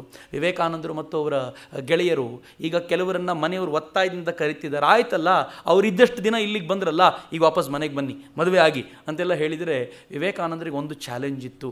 ರಾಮಕೃಷ್ಣರು ಹೇಳಿದರು, ಈ ಎಲ್ಲ ಸೋದರ ಸನ್ಯಾಸಿಗಳ ಜವಾಬ್ದಾರಿ ಹೊಣೆ ನೀನು ಹೊತ್ಕೋಬೇಕು. ಈಗ ಅವ್ರನ್ನೆಲ್ಲ ಕೂಡಿಟ್ಕೋಬೇಕಲ್ಲ, ಹೆಂಗೆ ಮಾಡೋದು? ಊಟಕ್ಕೆ ಗತಿ ಇಲ್ಲದ ಹುಡುಗರಿವರು, ಇವ್ರ ಕೈಯಲ್ಲಿ ಯಾರ ಕೈಯಲ್ಲಿ ಕೆಲಸ ಇಲ್ಲ, ದುಡ್ಡಿಲ್ಲ, ಏನೂ ಗೊತ್ತಿಲ್ಲ, ಇವರಿಗೆ ಏನು ಮಾಡಬೇಕು, ಏನು ಮಾಡೋ ಪರಿಸ್ಥಿತಿ ಇಲ್ಲದೆ ಒದ್ದಾಡ್ತಿರ್ಬೇಕಾದ್ರೆ ಸುರೇಂದ್ರನಾಥನ ಕನಸಿನಲ್ಲಿ ರಾಮಕೃಷ್ಣರು ಬಂದು ಹೇಳಿದ್ರಂತೆ, ಹುಚ್ಚ ಏನು ಮಾಡ್ತಿದ್ದೀಯಾ? ನಾನು ಇರೋಷ್ಟು ದಿನ ನಂಗೆ ದುಡ್ಡು ಕೊಡ್ತಿದ್ದೆ, ನಾನು ನೋಡ್ಕೊಳ್ಳಿಕ್ಕೆ ವ್ಯವಸ್ಥೆ ಮಾಡ್ತಿದ್ದೆ, ನನ್ನ ಮಕ್ಕಳಲ್ಲಿ ಒದ್ದಾಡ್ತಿದ್ದಾರೆ, ನಿಂಗೆ ಅಷ್ಟು ಗೊತ್ತಾಗಲ್ವಾ ಅಂತಂದರು. ಅವ್ನು ಮತ್ತೆ ಮಲ್ಕೊಂಡ, ಏನೋ ಭ್ರಮೆ ಇರಬೇಕು ಅಂತ. ರಾಮಕೃಷ್ಣನ್ ಮತ್ತೆ ಬಂದು ಹೇಳಿದ್ರು, ಮತ್ತೆ ಮಲ್ಕೊಂಡಿಯಲ್ಲ, ಹೋಗಿ ಅವ್ರಿಗೇನು ಬೇಕು ವ್ಯವಸ್ಥೆ ಮಾಡಿ ಹೋಗಿಲ್ಲಿಂದ ಅಂತ ಕಳಿಸ್ಕೊಟ್ರು. ಅವನು ಓಡ್ ಬಂದ, ನಿಮಗೆ ಉಳ್ಕೊಳ್ಳೋಕ್ಕೆ ಊಟ ತಿಂಡಿ ವ್ಯವಸ್ಥೆ ನಾನು ಮಾಡ್ತೀನಪ್ಪ, ಏನಾದರೂ ವ್ಯವಸ್ಥೆ ಮಾಡ್ಕೊಳ್ಳಿ ಅಂತಂದರೆ ಮನೆ ಹುಡುಕ್ಬೇಕಲ್ಲ. ಈಗ ಮನೆ ಎಲ್ಲಿದೆ ಅಂತಂದರೆ ದಕ್ಷಿಣೇಶ್ವರದ ಮತ್ತೊಂದು ತುದಿಯ ಬಾರಾನಗೋರ್ ಅನ್ನೋಂಥ ಒಂದು ಜಾಗದಲ್ಲಿ ಒಂದು ಬಂಗಲೆ, ಭೂತ ಬಂಗಲೆ. ಹೇಗಿತ್ತು ಅಂದರೆ ಮನೆಯೊಳಗೆ ಗಿಡಗಳೆಲ್ಲ ಬೆಳ್ಕೊಂಡಿದ್ವು, ದೊಡ್ಡ ದೊಡ್ಡ ಮರಗಳಾಗುವಂಥ ಹಂತದಲ್ಲಿದ್ವು. ಮನೆಯಲ್ಲಿ ಮಳೆ ಬಂದರೆ ಸೋರ್ತಾ ಇತ್ತು, ಪಾಚಿ ಕಟ್ಟಿತ್ತು, ಒಂಥರ ದೂರದಿಂದ ನೋಡಿದ್ರೆ ಭೂತ ಬಂಗಲದ ಥರ ಇತ್ತು. ಅದಕ್ಕೆ ಯಾರೂ ಹೋಗ್ತಿರಲಿಲ್ಲ. ತಿಂಗಳಿಗೆ 10 ರೂಪಾಯಿ ಬಾಡಿಗೆ ಕೊಟ್ಟರೆ ಸಾಕಿತ್ತು. ನರೇಂದ್ರ ಹೇಳ್ತಾನೆ, ನಾವು ಅಲ್ಲಿಗೆ ಹೋಗೋಣ, ಯಾಕೆಂದರೆ ನಮಗಿಂತ ದೊಡ್ಡ ಭೂತ ಇನ್ಯಾವುದೂ ಇರಲಿಕ್ಕೆ ಸಾಧ್ಯನೇ ಇಲ್ಲ, ಹಾಯಾಗಿರೋಣ, ಸಾಧನೆ ಮಾಡ್ಕೊಂಡು ಕಾಲ ಕಳೆಯೋಣ ಅಂತ ನರೇಂದ್ರ ತನ್ನ ಗೆಳೆಯರನ್ನು ಕರ್ಕೊಂಡು ಆ 15 ಜನ ಅಲ್ಲಿ ಸೇರಿದರು. ಏನು ಚೆನ್ನಾಗಿತ್ತು ಅಂದರೆ ಅದೊಂದು ಅಪರೂಪದ ಜೀವನ. ಅವರ ಜೀವನದ ಆ ಬದುಕಿನ ಆ ಸಮಯ ಇದೆಯಲ್ಲ ತುಂಬ ಬಹುಶಃ 2 ವರ್ಷ ನರೇಂದ್ರ ತನ್ನ ಗೆಳೆಯರ ಜೊತೆ ಹಂಗಿದ್ದ, ತನ್ನ ಸೋದರ ಸನ್ಯಾಸಿಗಳ ಜೊತೆ ಹಾಗಿದ್ದ. ಎಷ್ಟು ಚೆನ್ನಾಗಿತ್ತು ಅಂತಂದರೆ ನರೇಂದ್ರ ಅವರಿಗೆ ಪೂರ್ವದ ಮತ್ತು ಪಶ್ಚಿಮದ ಎಲ್ಲ ಫಿಲಾಸಫಿಕಲ್ ದರ್ಶನಗಳನ್ನು ಎದುರಿಗೆ ಪ್ರೆಸೆಂಟ್ ಮಾಡುವಂಥ ಪ್ರಯತ್ನ ಮಾಡ್ತಿದ್ದ. ಸಾಧನೆಯಲ್ಲಿ ಗಂಟೆಗಟ್ಟಲೆ ನಿರತರಾಗಿರ್ತಿದ್ರು. ಆದರೆ ಅವ್ರಿಗೆ ಉಟ್ಕೊಳ್ಳಿಕ್ಕೆ ಇದ್ದಿದ್ದು ಒಂದೇ ಒಂದು ಪಂಚೆ ಅಂತೆ, ಒಂದೇ ಒಂದು ಉತ್ತರೀಯ ಅಂತೆ. ತುಂಬ ಚೆನ್ನಾಗಿದೆ ಅದು. ಯಾರು ಹೊರಗಡೆ ಹೋಗಬೇಕು ಅಂತಂದರೂ ಆ ಉತ್ತರೀಯ ಹೊರಗಡೆ ಗೂಟಕ್ಕೆ ತೂಗಾಕಿರೋ ಉತ್ತರಿಯನ್ನು ಪಂಚೆಯನ್ನು ಕಟ್ಕೊಂಡು ಉತ್ತರೀಯ ಹೊದ್ಕೊಂಡು ಹೋಗಬೇಕು, ಮತ್ತು ವಾಪಸ್ ಬಂದು ಅಲ್ಲೇ ಹಾಕಬೇಕು. ಇರೋದು ಒಂದೇ ಕೌಪಿನ. ಆ ಕೌಪಿನ ಉಟ್ಕೊಂಡು ಅಲ್ಲೇ ತಿರುಗಾಡ್ತಿರ್ಬೇಕು, ಈ ಉತ್ತರಿಯನ್ನು ಹೊದ್ಕೊಂಡು ಹೋಗಬೇಕು. ಊಟಕ್ಕೆ ಏನಿತ್ತು ಅಂದರೆ ಅತ್ಯಂತ ಕಠಿಣವಾದ ಜೀವನ ನಡೆಸ್ತಾ ಇದ್ದರು. ಬಂಗಾಳದಲ್ಲಿ ಈ ಬುರುಗು ಪುರಿ ತುಂಬ ಫೇಮಸ್. ಈಗಲೂ ಕೂಡ ಅದನ್ನೇ ಬೆಳಗಿನ ತಿಂಡಿಗೆ ಉಪಯೋಗಿಸೋದು. ಅವರು ಬೆಳಿಗ್ಗೆ ಮಧ್ಯಾಹ್ನ ರಾತ್ರಿ ಏನಿದ್ರು ಕೂಡ ಆ ಬುರುಗನ್ನು ಪುರಿಯನ್ನು ತಿಂತಿದ್ರಂತೆ. ಸ್ವಲ್ಪ ಟೇಸ್ಟ್ ಜಾಸ್ತಿ ಮಾಡ್ಕೊಳ್ಳಿಕ್ಕೆ ಬೇವಿನ ಎಲೆಗಳನ್ನು ಹಾಕ್ಕೊಂಡು ತಿಂತಿದ್ರಂತೆ. ಇದು ಅವ್ರ ಜೀವನ ಅಂತ ವಿವೇಕಾನಂದ ಹೇಳ್ತಾರೆ 2 ವರ್ಷ ಹೇಗಿತ್ತು ಅಂದರೆ ನಾವು ಮೈ ಮರೆತು ಬಿಟ್ವಿ ಅಂತ. ಚೆನ್ನಾಗೇ ಇದ್ದರೆ ಹಾಗೆ ನಡೀತಿತ್ತು. ರಾಮಕೃಷ್ಣರು ಕನಸಲ್ಲಿ ಬಂದು ಹೇಳ್ತಾರೆ, ಹುಚ್ಚ ನೀನು ಬಾವಿ ಕಪ್ಪೆ ಆಗೋಗಿದೆಯಲ್ಲ, ಇಲ್ಲೇ ಇದೆಯಲ್ಲ, ಏಳು ಮೇಲೆ ಇಲ್ಲಿಂದ ಹೊರಡು. ನೀನು ಈ ದೇಶದಲ್ಲಿ ಅನೇಕ ಸಂತರನ್ನು ಜ್ಞಾನಿಗಳನ್ನು ಭೇಟಿ ಮಾಡಬೇಕು, ನಿನ್ನ ಅಂತರ್ಕಮಲವನ್ನು ವಿಕಸನಗೊಳಿಸ್ಕೊಳ್ಬೇಕು ಅಂತ ನರೇಂದ್ರನಿಗೆ ಒಂದು ಮಾತು ಹೇಳಿದರು. ನರೇಂದ್ರ ಹೊರಟ ನಿಂತ. ಈಗ ಅವನ ಜವಾಬ್ದಾರಿ ಸ್ವಲ್ಪ ಮುಕ್ತನಾಗಿದ್ದ. ಯಾಕೆಂದರೆ ಎಲ್ಲರೂ ಗಟ್ಟಿಯಾಗಿ ಈ ಬಾರಾನಗೋರ್ ಮಠದೊಂದಿಗೆ ಒಂದಾಗಿ ನಿಂತಿದ್ದರು. ಅನೇಕರು ಪರಿವ್ರಾಜಕರಾಗಿ ಹೊರಡಲಿಕ್ಕೆ ಸಿದ್ಧರಾಗಿದ್ದರು. ಈಗ ಅವನು ಒಪ್ಪಿಕೊಂಡ ಕೆಲಸ ಒಂದು ಹಂತಕ್ಕೆ ಬಂದಿತ್ತು. ನರೇಂದ್ರ ತಾನು ಪರಿವ್ರಾಜಕನಾಗಿ ಹೊರಡ್ತೀನಿ ಅಂತ ಸಜ್ಜಾಗಿ ನಿಂತ. ಅದೊಂದು ರೋಚಕವಾದ ಅಧ್ಯಾಯ. ಅವನು ಪರಿವ್ರಾಜಕನಾಗಿ ಹೋಗೋದು, ಅಲ್ಲಿ ಅನೇಕ ಸಂತರನ್ನು ಭೇಟಿ ಮಾಡೋದು, ರಾಜ ಮಹಾರಾಜರ ಜೊತೆ ಮಾತಾಡೋದು, ಅಲ್ಲಿಂದ ವಿದೇಶಕ್ಕೆ ಹೋಗ್ಲಿಕ್ಕೆ ತಯಾರಿ ನಡೆಸೋದು, ಇದೆಲ್ಲ ಮತ್ತೊಂದು ರೋಚಕವಾದ ಅಧ್ಯಾಯ. ಬಹುಶಃ ನಾಳೆ ಈ ಅಧ್ಯಾಯದೊಂದಿಗೆ ನಾವು ನರೇಂದ್ರನ ಮುಂದಿನ ಜೀವನವನ್ನು, ಈಗ ಸ್ವಾಮಿ ವಿವಿಧಿಶಾನಂದ ಆಗಿರುವಂಥ ಈ ನರೇಂದ್ರನ ಮುಂದಿನ ಜೀವನವನ್ನು ನೋಡ್ಬೋದು ಅಂತ ಅನಿಸುತ್ತೆ.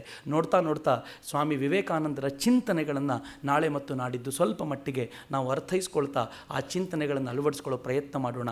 ಎಲ್ರಿಗೂ ಪ್ರೀತಿಯಿಂದ ಧನ್ಯವಾದಗಳನ್ನು ಸಮರ್ಪಿಸ್ತೇನೆ. ವಂದೇ ಮಾತರಂ. ಜೈ ಹಿಂದ್.